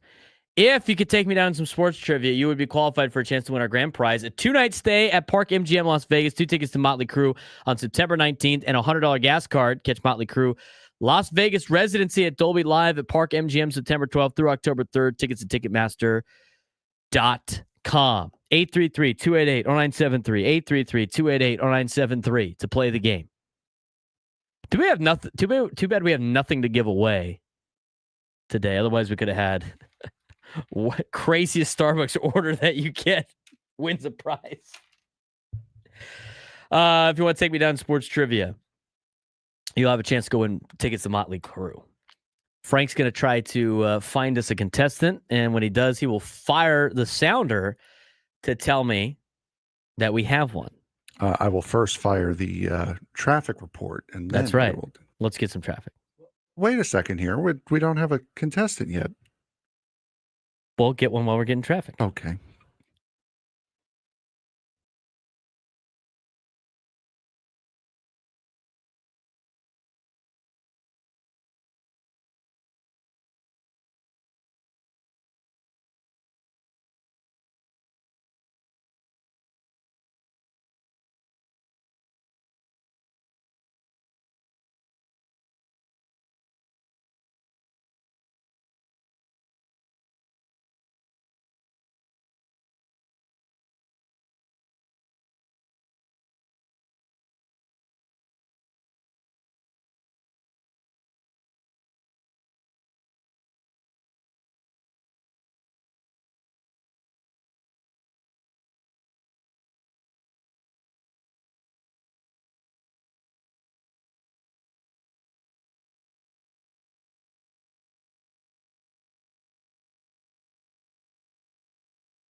All right.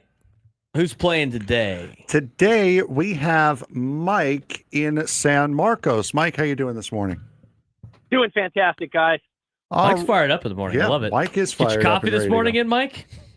Yes, I'm finishing my last cup right now. Oh, yeah. Let's go. There you go. So, Mike, have you heard our game before? Do you know the kind of basic deal of what's going on? Yes, I do. All right. So, for those of you who don't, for those of you who only listen in the morning hour, we have a question that has multiple answers, and Braden and Mike, in this case, will try to get as many of the answers as they possibly can. If you win, if you beat Braden or tie Braden, you will win the prize. If not, 3 strikes, you are out. So, ready to go, Mike? Yes, I'm ready to go. The topic for today is there are 9 teams in Major League Baseball whose primary logo has a baseball in it. Can you name the 9 teams? So, Mike, you are first up. First pick. Baltimore Orioles. The Orioles do not have a baseball in their primary logo. It's just the bird head. I'm going to go with well, not really an easy one. I'm going to go with the Milwaukee Brewers. They got the little mitt with the ball inside. Brewers do have one. This is not the cap logo, because most of the cap Yes. logos are letters. This is like their main logo. Mike. Okay, how about Cleveland Indians? The Guardians Guardians have, do. yes. The Braden. baseball between the G or whatever, the two G's. Seattle Mariners have a very small baseball in the middle of the compass. It's 3 of 9. Mike. Okay, how about Houston Astros? No, the Astros do not. It's just the star with the H. Braden. This might be the team that started this idea for Frank. His New York Metropolitans. The baseball is hidden in the background Yes, of the it city is. skyline. Mike, next up. You got one more strike left, but Oh, boy. How about, Los Angeles Angels? no. Unfortunately not, and that is 3 strikes for Mike. How many teams are left? There are 5 teams left. 5 teams left? The Giants. They're the Giants across the baseball. Yes. Okay. 4 teams left. The Yankees? Is there a Yes. baseball behind the deal? Yes. All right. That gives me 3 teams left. Yep.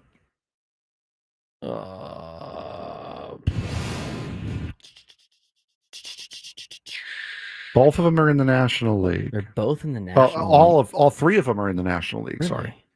I already said the Mets. I said the Brewers. I don't think it's the. Is it the Reds? Nope. No, it's not the Reds. 2 of them you see quite a bit. Oh, really?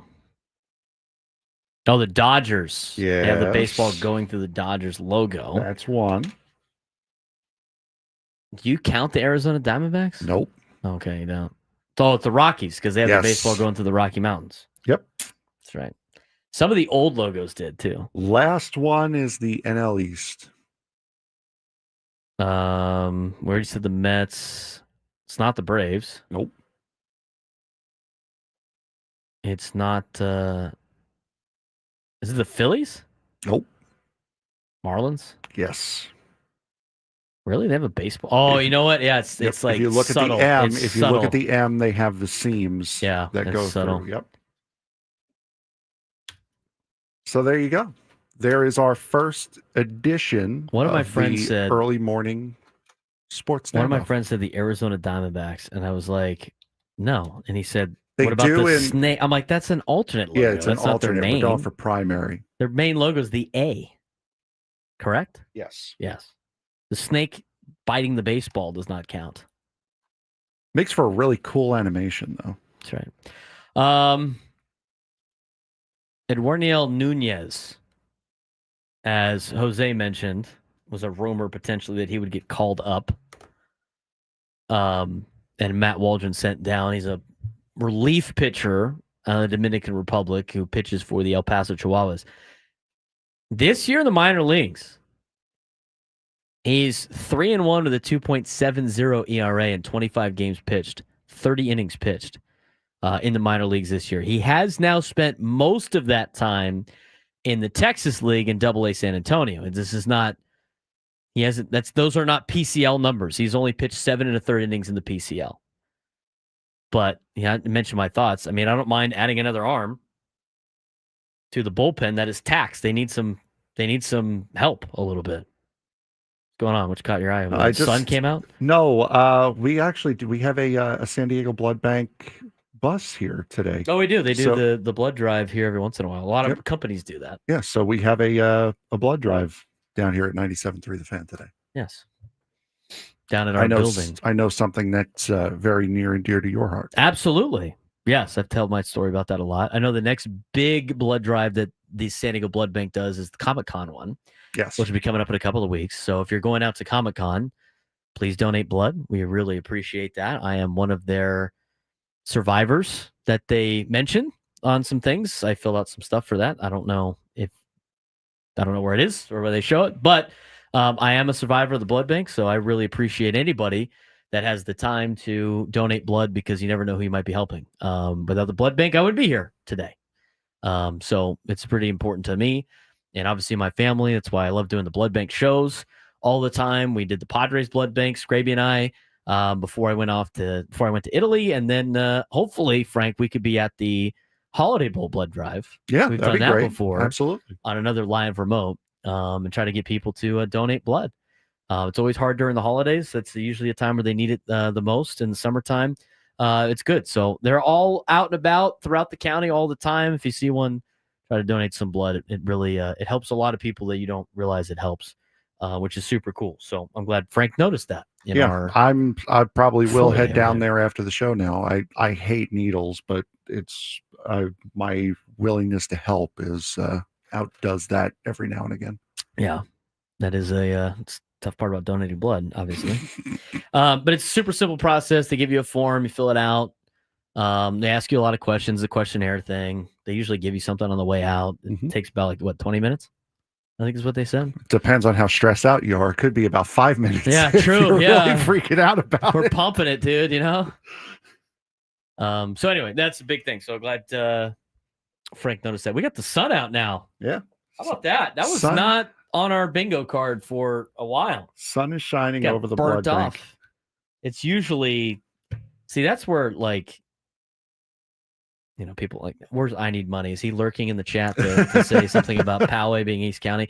Living in Scripps Ranch, you don't get as much of you live in East County. It's like a sunny day every day.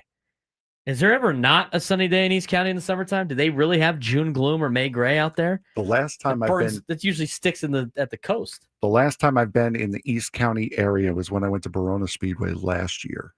So no, I don't go down Jimmy Johnson Drive every day just to No, I do not. pay respects to the greatest racer that is. My guy hired him.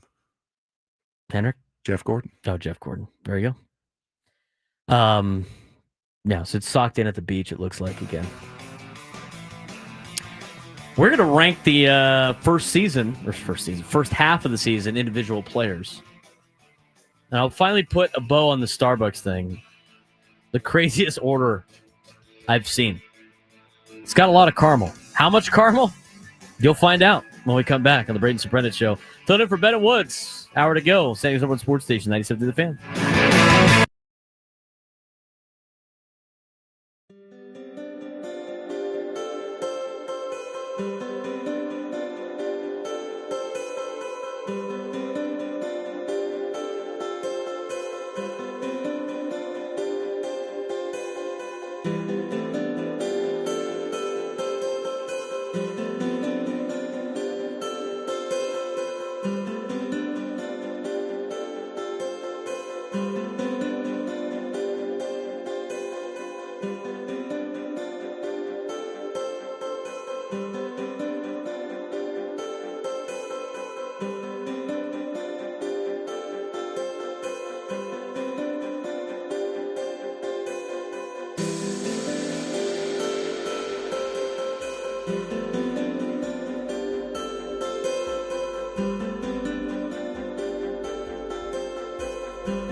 Final hour of the Braden Surprenant shows to fill in for Ben and Woods. Second of 4 days this week. Ben and Woods are in Philadelphia for the next couple of days. Talked about some Starbucks drinks for you. Our third hour of our show is usually our lunch, or the noon hours, usually the lunchtime hour, which is sponsored by Kraft Taco. That'll be for Quinn and Chris today, who take over for us from 10 to 2:30.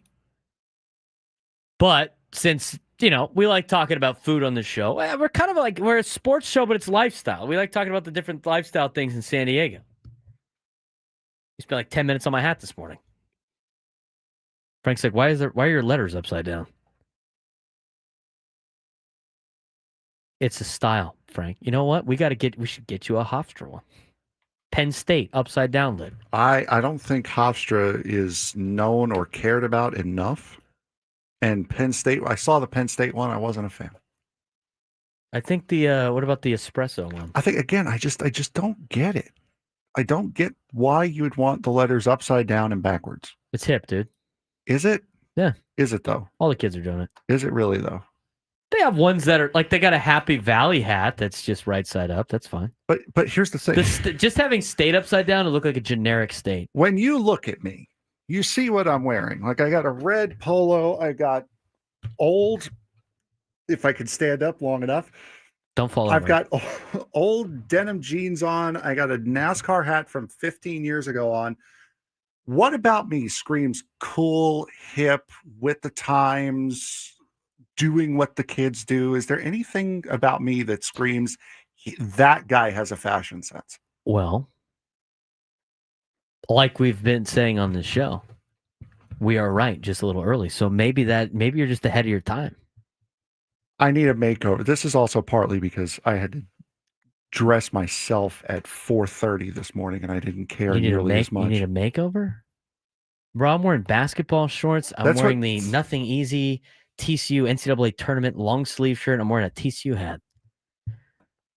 I mean, you're on the radio. Like, it's not, am I wearing this out? No, we are YouTube stars, good sir. I can work out in this, maybe. Macklemore made a song about this style, Frank. He did. He is not wrong in the chat. He is not wrong in the chat. Not wrong. I don't get it. That's it. I don't get the hat. I don't. For the Hawaiian shirts too. Don't let Frank wear Crocs and skinny jeans. Is that a look? Trust me. Is that a look? Are people doing that? Never will. I've got my Vans on. That's about as with the times and connected to the youths that I will get. ILL 619 says I got drip. I'll take it. I can mix in some drip every once in a while. Do I make fun of all the 15 to 18-year-olds that say they have drip on Friday nights? Yes, I do. Do they immediately not wear said drip the next week? Yes, they do. You know what? Juan. I agree.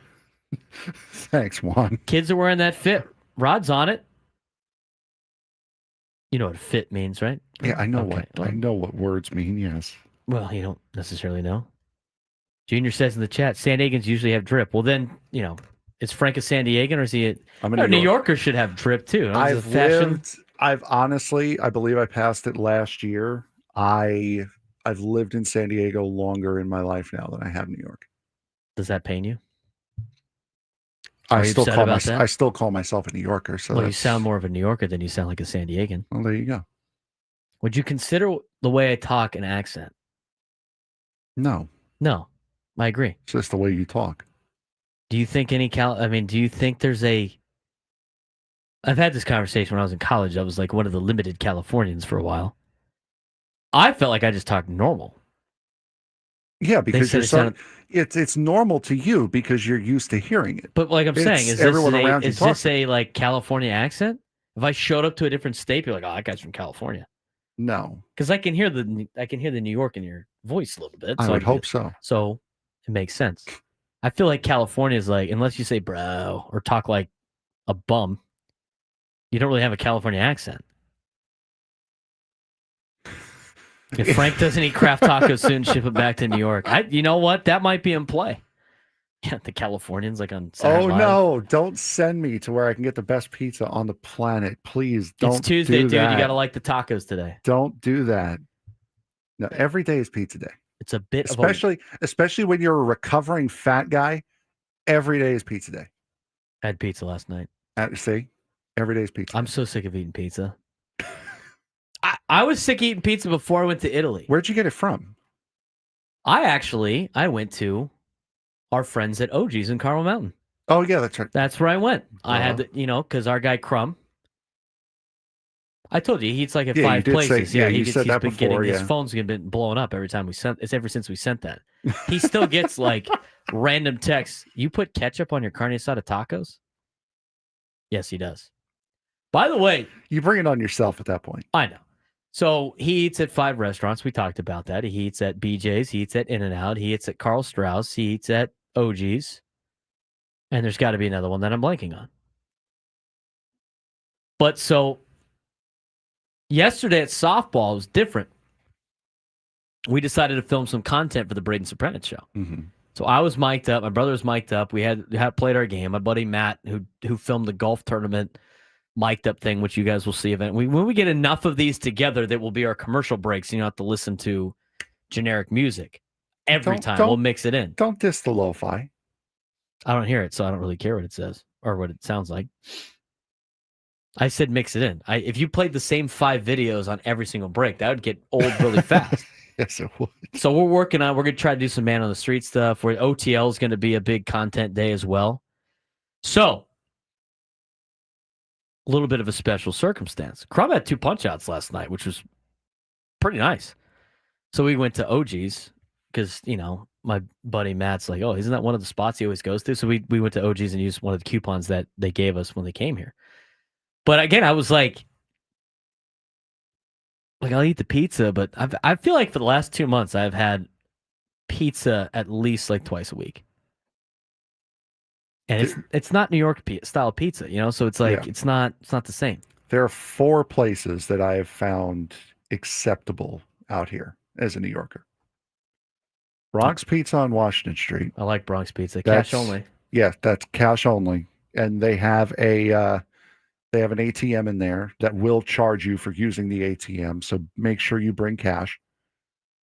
Long Island Mike's, which is right up the road here on Murphy Canyon Road. I haven't had Long Island Mike's. I'm going to have to try it. Maybe we'll go for lunch one day after the show next week.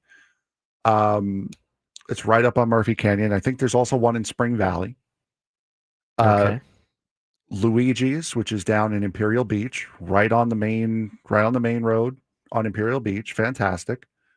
And Victorino's, which is down on Bonita Road. Not bad. Not bad, Victorino's. We'll give you that one. Somebody yesterday said we should put together the 5 top cheesesteak places in San Diego. Because he wants to know where the best cheesesteak is. Which we came up with. I mean, he just said we just got to go start trying them all. Huh? I did see yesterday. I was getting in some Twitter beef on yesterday with food, and I know it's a BS account, but it was like here's the account. It's Front Porch Sports. It's like one of those like big game boomer sport, like those like fake accounts that like rank everything. So he put best burger spot in every college town. I saw you posted that. Yes. And for San Diego State, I was like, this is the best gif I saw was Vince Vaughn. Erroneous. San Diego State. This is what they put for San Diego State. For San Diego, which by the way, that just because you have a college to make you a college town, I don't need to get into all that. But for the racket, they put. You ready for this? Go ahead. For San Diego State, they put the best burger, Habit Burger. I was like, the chain? Yeah, that's a Habit Burger? If you're going to do a chain, that is so lazy, dude. That is so lazy. Why, because Habit Burger's on campus at San Diego State? If you're going to do a chain, maybe was that it? Was it that there's? I don't know what the burger place is on campus. If you're this one guy putting all these burger places on there, there's no way he's ever been to San Diego State if he put Habit Burger. Like SMU's Burger House. I've been there. That place is legit. Burger House by SMU's campus. It's great. So it is on. So that one is on campus. It's not on campus. Oh, it's not on in campus. Highland Okay. Park, though. Like, I guess in the college area, is Habit Burger the best burger place in college area? I doubt it. There's a Shake Shack downtown, which is, I'm sure, would clear Habit by a mile. I mean, for UCLA, they put In-N-Out. Come on, dude. USC, they put In-N-Out. Well, then why didn't they do that for San Diego State? Just could have put all the In-N-Out for all the California schools. I admit it was like the only answer is Rockies. I'll stand by that. I'm yet to have a burger better than Rockies in San Diego. That is a hill you will die on. You know what? I haven't tried Stand or whatever that was on there. I saw a couple of the recommendations. I'll have to try, but Rockies is still my favorite. See, this is more break content, especially after your football season's over. We could start leaving here and going out to some of these places. We should have done that this week when we're off at 10 o'clock. Yeah, well, we're tired. Yeah. For TCU, it's a Dutch's. I've been at the Dutch's is close to campus. It's not very good, even though it's named after Dutch Meyer. It's just not good. This is another thing you'll get used to with our show. We have production meetings on air. That is a thing that we do. I'm sorry. I had to get that off my chest. The Habit Burger, I call that mayo burger. It's just like slathered with mayo, and I like mayo, but it's just come on, man. First half grades for every player in the Padres. Some good, some not so good. Plus a preview of tonight's game, Padres and Phillies, when we come back on the Braden Surprenant Show, filling in for Ben and Woods on San Diego Sports Station 97 to the Fan.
We got important college football news that involve one of our own. Frank, take it away. As we all know, the college football game is coming out on the 10th. I believe you have early access this time next week if you Shut up the and extra take my money money. for it. Shut up and take my money. Exactly right. Our very own Sam Levitt is the number 4 rated overall quarterback on College Football 26 this year. Arizona State, 91 overall. I don't know where this guy finds all this time. Erroneous. Where's Josh Hoover? Erroneous. Wasn't in the top 5. Erroneous. I hope our guy Sam gets his ass beat on a Friday night when TCU rolls into town.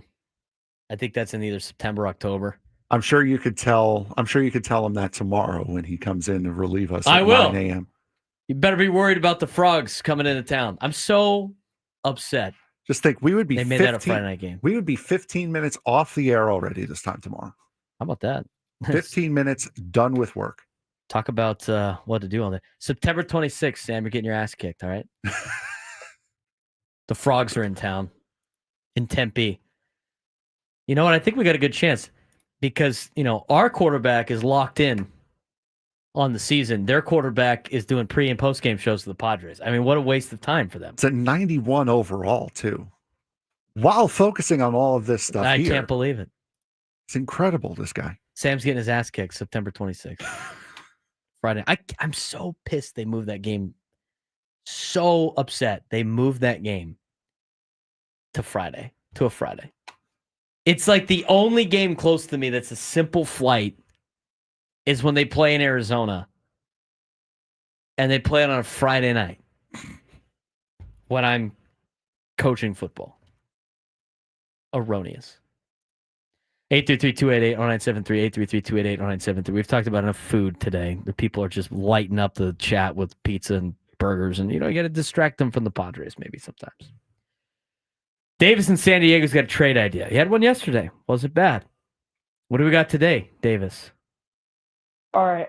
This is gonna maybe grab a piece of paper and write this down because it's a 3-way trade. Oh, we got David. We got you came up with a 3-way trade. Yep. All right. Okay. Let's start slow here. Let's start slow. What The 3 Padres teams are we talking about here? Just let's get the teams Padres. first. We gotta pencil this out. I'm trying to follow along with you. So what are the 3 teams? Obviously the Padres, right? What are the other 2? Brewers and Red Sox. Okay, Padres, Brewers, and Red Sox. Who are the Okay. Brewers getting? So the Brewers are getting Cash Mayfield, Sean Reynolds, and Cobb Hightower. Okay. Padres prospects. Who are the Red Sox getting? Ethan Salas, Sal Frelick, and Elias Diaz. Now you are just decimating the farm system. Who are the Padres For getting? the season. We're all in. All in. I like it, Padres Davis. are getting Padres What? getting what? Freddie Peralta, Okay. Willie Abreu, and Connor Wong. That's it? Yeah. Okay. That's I can't giving up a think of lot. anyone else. That's giving up a lot, Davis. You didn't want to throw Jaron Duran in there or something like that? I don't know about that. I like where your head's at. I think that's a good rough draft. You know what, Davis? It's about the art of negotiating. So we got to start thinking about negotiating. We got to start small and we'll work our way up. But we'll have to negotiate a little bit more. You're giving up. You're playing too much of your hand early. Give less or ask for more. And then you work your way back. So, homework assignment for Davis. I like where your head's at. 3-team trade. I like it. I need more coming back to the Padres, and I need them to trade away a little bit less. I want to see what Davis comes up with. We're helping him. We're teaching him a little bit of the art of negotiating. You know what? Maybe we might groom Davis into being a future general manager, Frank. Worked for us. It's true. Everybody in the chat's like, hell no, get this guy. How old do you think that kid is? You know what? Chat. He had the audacity and the courage to call in and tell me on air. He also had something that chat doesn't have most of the time, which is an singular idea. That's true. That's true. He lost me on the so like when he listed Salas and Cash Mayfield and some of the, I was like, okay, he's getting Duran and he's getting Freddie Peralta. Was that what you were thinking? Yeah. That's exactly what I was thinking. As soon as Salas is gone, I'm like, all right, they're getting Duran from the Red Sox. And I was like, okay, Abreu, and well, that's it? It's all right, though. I like it. 2 in a row. 2 days in a row, Davis has called, giving us a trade idea. We're going to help him. We got to help him, guys. It's just, the kid's working, all right? The kid's working. He's trying to find ways for his ball club to be better. Let's not discourage this effort here. Let's start giving him some better ideas, chat. Okay? Don't be the group that just says, like, this is what's wrong. Let's find solutions. I definitely think, Davis, if you're still listening, if you're going to go that way with Salas and involve the Red Sox, Duran's got to come back. But we're starting to cook here a little bit. We're starting to cook. What do you think, Frank? We're starting with it's a little couple tweaks here and there. I wouldn't send that as a proposal. They might say yes immediately. But let's roll it back. We need a little bit more, and we need to give a little bit less away. That'll be the advice on that trade proposal. I mean, with Davis's general manager skills and our lineup from a hat from earlier today, we're unbeatable. World Series. Plan the parade. Get Bernie Wilson. Get Bernie on it. Start planning the parade. We'll be ready to go. Do we need to remind everyone of what the lineup is tonight? We will tell people when we come back. On the Braden Surprenant Show. Live and local every day from 10 to 2, but filling in for Ben and Woods for the next couple of days while they're in Philadelphia. Did you see the meal they had last night? Oh, I told you I'd take it away from the food. The meal they had last night looked great. You can follow them on Ben and Woods. You can follow our show at B_SURP show, at BSURP me, at FMarks324. Was that your birthday or something? Nope. What's with the 324? I was of course, Jeff Gordon fan growing up. Okay, so that's the 24. Yep, so that's the 24. And the other one is the respect and rivalry with Earnhardt. So that's okay. That's very okay. NASCAR. I like it. You can follow Frank Marchese, FMarks324 on social media. If you haven't done so already, give us a like on the YouTube page. Really appreciate that. Continue your comments. I love all the suggestions on food, by the way. We're going to, one of these days, we're going to start going out to these places and trying them, and we'll have our reviews. And again, keep putting we got to go back and star all these. Start writing them down. 833-288-0973, 833-288-0973. When we come back, a preview of tonight's game, Nick Pivetta versus Christopher Sanchez, Padres, Phillies, Game 2. The lineup that we scientifically came up with to get a win tonight. Science. Don't argue with science. And some first half player grades with our position players and pitchers. We'll knock that out as well as we put a bow on this one and send it off to Gwen and Chris, who take over on 97 through the Fan.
Wow.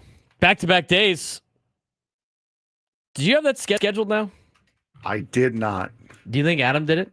I don't Adam might think have he done cared that much. Did it just say bed, or did it have that song No, specifically? it always it always says bed, and then when the song comes up, it shows you what's going to come up next. I wonder if he scheduled it just to.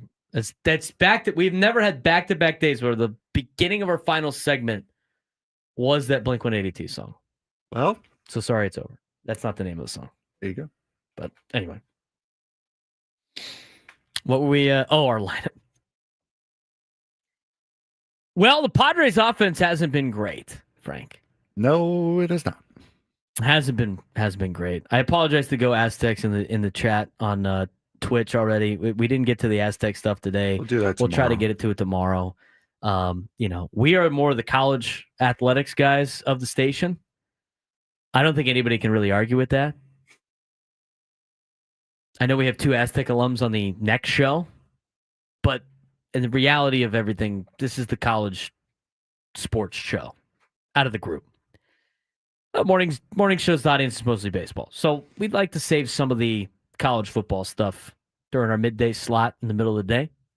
So that might be when we get back to that, we might be able to talk about it. But we do have to mention, Pac-12's set now. And they have, and since Go Aztecs is here, we might as well just talk about it briefly. San Diego State has a new conference foe. Texas State officially joins the Pac-12. And so now your conference, Aztec fans, are all state schools and Gonzaga. Washington State, Oregon State, Utah State, Fresno State, Boise State, Colorado State, San Diego State, Texas State. I mean, we talk about like potentially sponsoring conferences. Why isn't All-State all over this?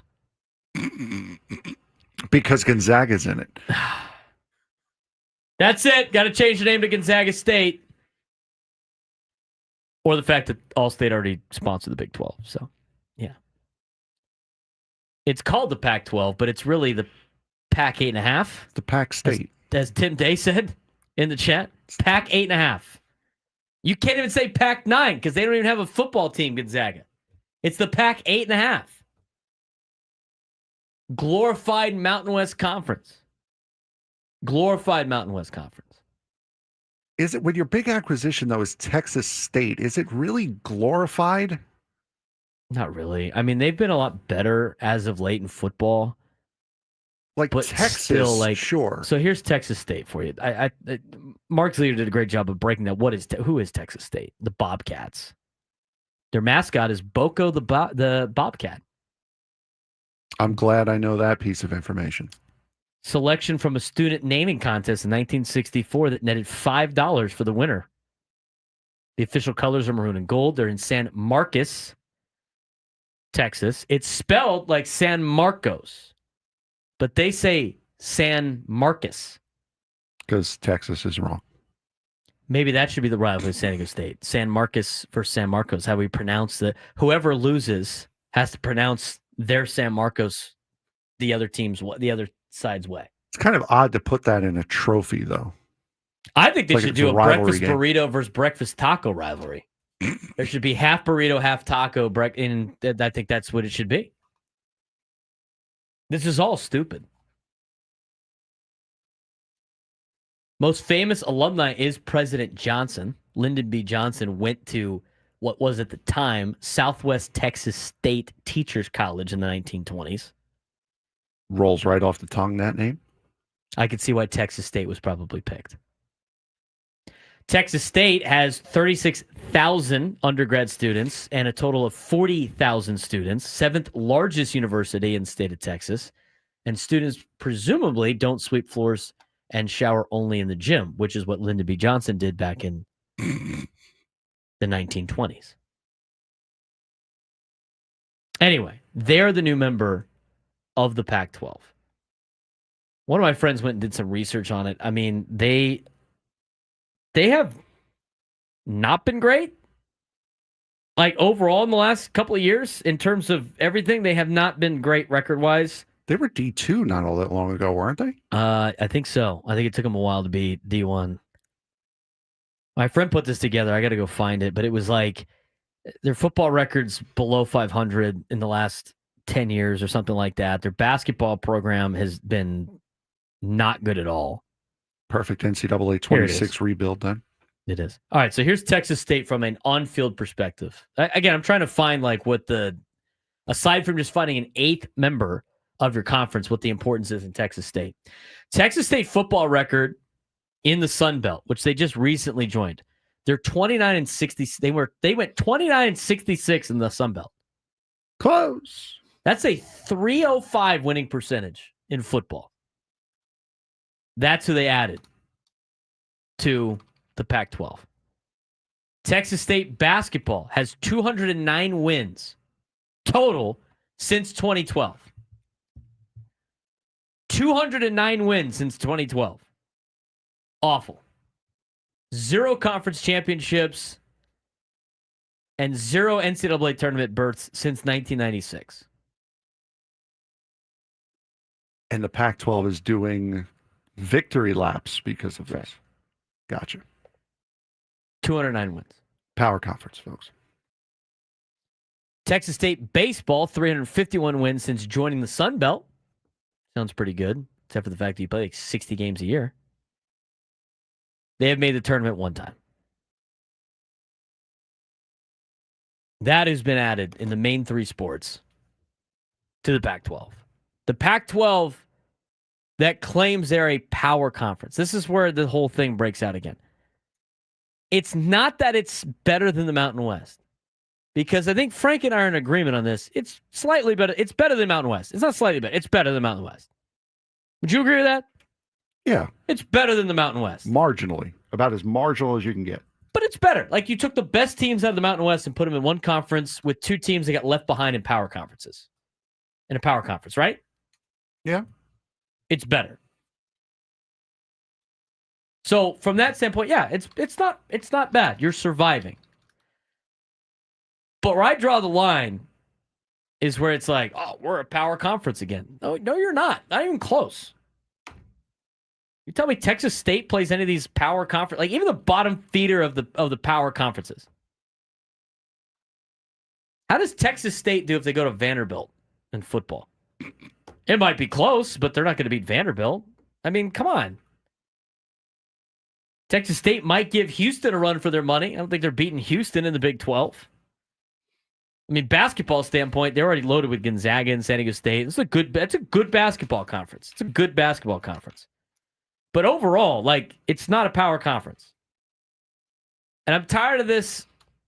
I love Go Aztecs in the chat. As he's like the lone guy on Twitch all the time. Loyal listener.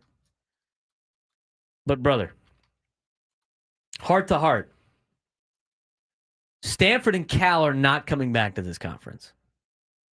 They're not doing it.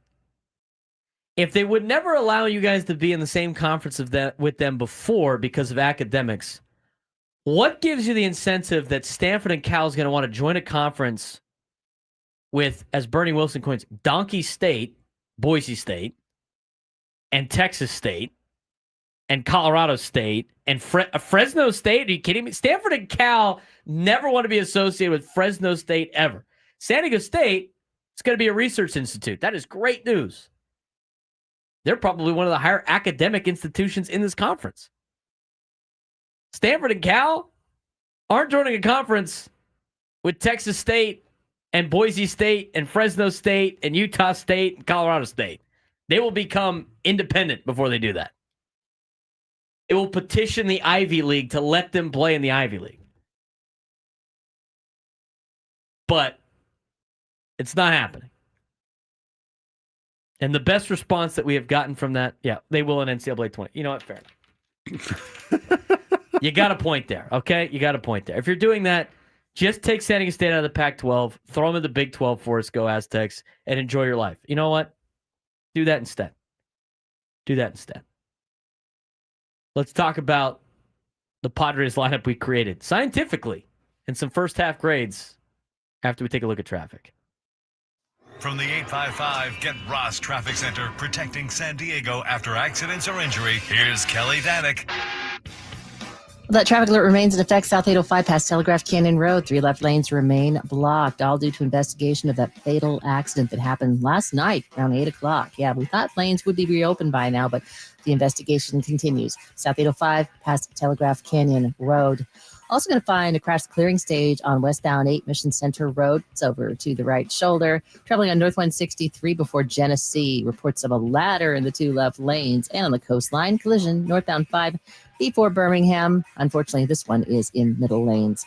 I'm Kelly Danick with Ben & Woods, San Diego's #1 sports station, 97.3 The Fan. All right. We got that off our chest. What we haven't got off our chest is the collective bargaining agreement that's going to have to happen in college athletics very soon. We could talk about that later in the week. Could you imagine a lockout before a college athletics season? It would be for all sports. They're shutting down. But Braden, they're student athletes. Students. Not anymore. Emphasis on student. Not Braden. anymore. Apparently not. Apparently not. What's that phrase? Play stupid games, win stupid prizes? It's amazing how that whole facade dropped so quickly. Yeah, they're getting paid now. All because we wanted a game back. Just give us the game. It would have been so simple. Let the coach buy the kid a cheeseburger. I mean, come on. All right. We pulled a Billy Martin today. Not the one on Ocean's 11, but we pulled a Billy Martin today in getting a lineup. Do we want to redo it one more time just for fun? We could redo it You know what? again. Let's do it again. Let's pick the better lineup. All All right. So this is what we're going to do today. Remind everyone of the first lineup. All right. So what we did was, in times of ultimate stress and chaos, because apparently, according to social media, the Padres are down bad. And the season's over. Fernando's got to get traded. And it's time to sell everybody. And Rodriguez we should needs to get trade fired. Fernando for big prospects and all. Okay, whatever. Oop, lost one. We'll play. We'll play the game. We'll say it's that bad. Oh, We'll just say it's that bad. So when times were like that for Billy Martin's Yankees, they'd write everybody's name down, put it in a hat, and then that would be the batting order. So we decided to do that today. And we're going to do it again. We'll pick the better lineup, as the Padres and Nick Pivetta will take on Christopher Sanchez. Pivetta 8-2 with a 3.36 ERA. Christopher Sanchez 6-2 with a 2.79 ERA.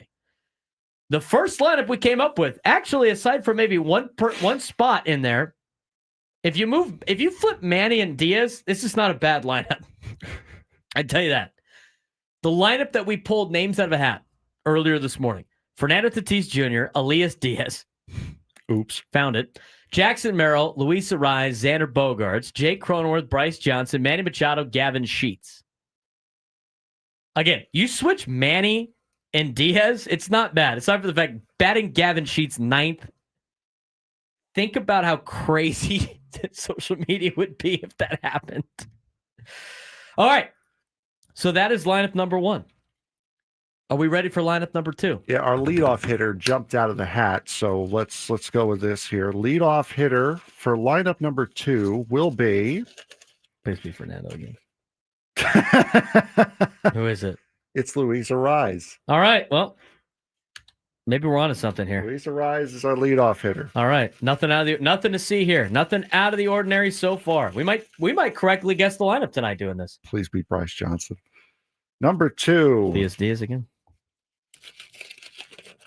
Come on. Who is it? It's Manny.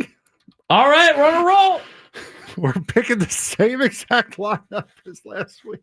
Maybe this is what Mike Schilt did the other day. I don't think it. Again, disclaimer: we don't actually think they should do this. This is all about a radio bit. And no, we don't think Mike Schilt did this.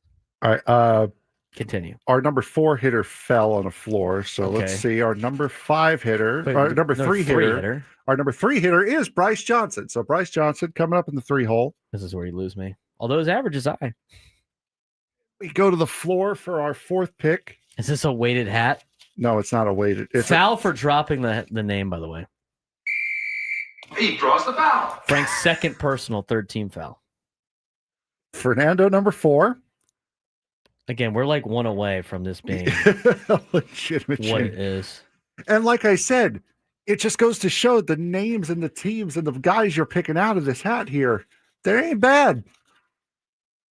I think we need to bring back the COVID MLB The Show games on Fridays so we can do these test these lineups out. I'm down. What does the audience think? Want to bring those back? I'm down. Let's go. They're great. Number 5, hitting number 5 is Xander. No way. Xander stays in the same. No way. All right, this is all BS now. What are you doing over there? Do you want to pick him? This is like a lotto. This is rigged. Where's it's conspiracy? Do you want to pick him? No, I don't. I just like the bitch. At least you say it. I mean, a lot of people like to bitch. They don't mention. I just want to bitch about this. All right, here we go. Number 6. One guy's playing. IL 619 is playing MLB The Show right now as we speak. Put this lineup in. Tell us which one does better. Number 6, Jake Cronenworth. He's number 6 in both lineups. I'm on the conspiracy side now. Oh God, they're flying all over the show now.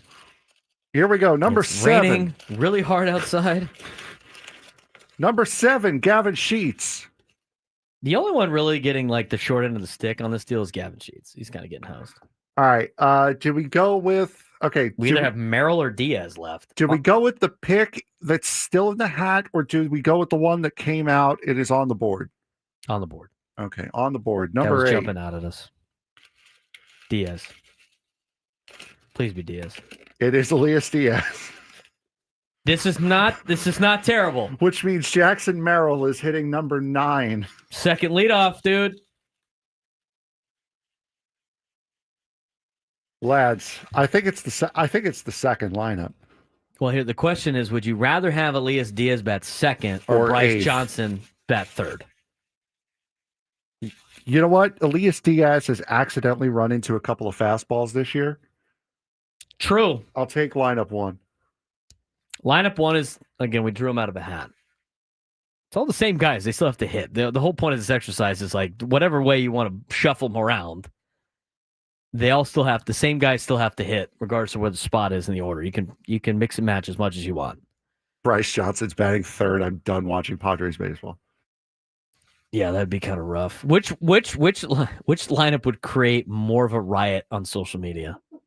Diaz betting anywhere Elias that's Diaz not betting ninth. second, or then putting Bryce Johnson third and Jackson Merrill ninth. I think Elias Diaz betting anywhere but ninth or left out, I think, is the one that's going to do it. Both lineups are one move away from being great. I have to say, lineup one: Fernando Tatis Jr., Elias Diaz, Jackson Merrill, Luis Arraez, Xander Bogaerts, Jake Cronenworth, Bryce Johnson, Manny Machado, Gavin Sheets. Honestly, I think if you swap Merrill and Johnson, it's more or less the opening day lineup. Yeah, it is more or less the opening day lineup. You're right. Johnson batting ninth and Diaz batting eighth. I think honestly, I would do that lineup tonight. Except, Gavin Sheets being lower, he's been hitting the ball well, but you need like a guy like Gavin Sheets batting seventh or eighth on a team to be a playoff team anyway. Braden's picking the players tomorrow. All right. That was lineup one. Lineup two: Arraez, Machado, Johnson, Tatis, Bogaerts, Cronenworth, Sheets, Diaz, Merrill. It's like the NBA lottery is like the hat today. Yeah, this is like, you know what this is? This was like the lottery, the NBA draft lottery, where it seems like it's hosed. Really? The Mavericks got the number one overall pick? Really? That's how I feel. It's not as bad as when Evan and Tiki did it yesterday with the Met lineup when they had Pete Alonso batting eighth and Francisco Lindor ninth. I thought our two lineups were probably better than anything we could have came up with. I thought this was going to be crazy. I was hoping it was going to be. I was hoping like we'd see Cronenworth leading off, Diaz second. I got that at least. Have Xander bat third, Arraez bat seventh. Something dumb. Maybe we'll get it when you do it tomorrow. I do want to mention that when I made the lineup for MLB The Show during COVID, when we were on like a 3-game losing streak. Oh, God. You were freaking out. Well, no, I knew my lineup was going to win. That was the first dub of the year. Come on. I think Scraby's thinking about their ass kicked, if I'm not mistaken. I'll have to ask him about it. Frank Marchese, Braden Surprenant, it's been fun chatting with all of you guys. We appreciate you. We'll be back again tomorrow morning for Ben and Woods. You usually can hear us from 10 to 2, but taking over for us, Quinn and Chris, sending us over on Sports Station 97 to the Fan.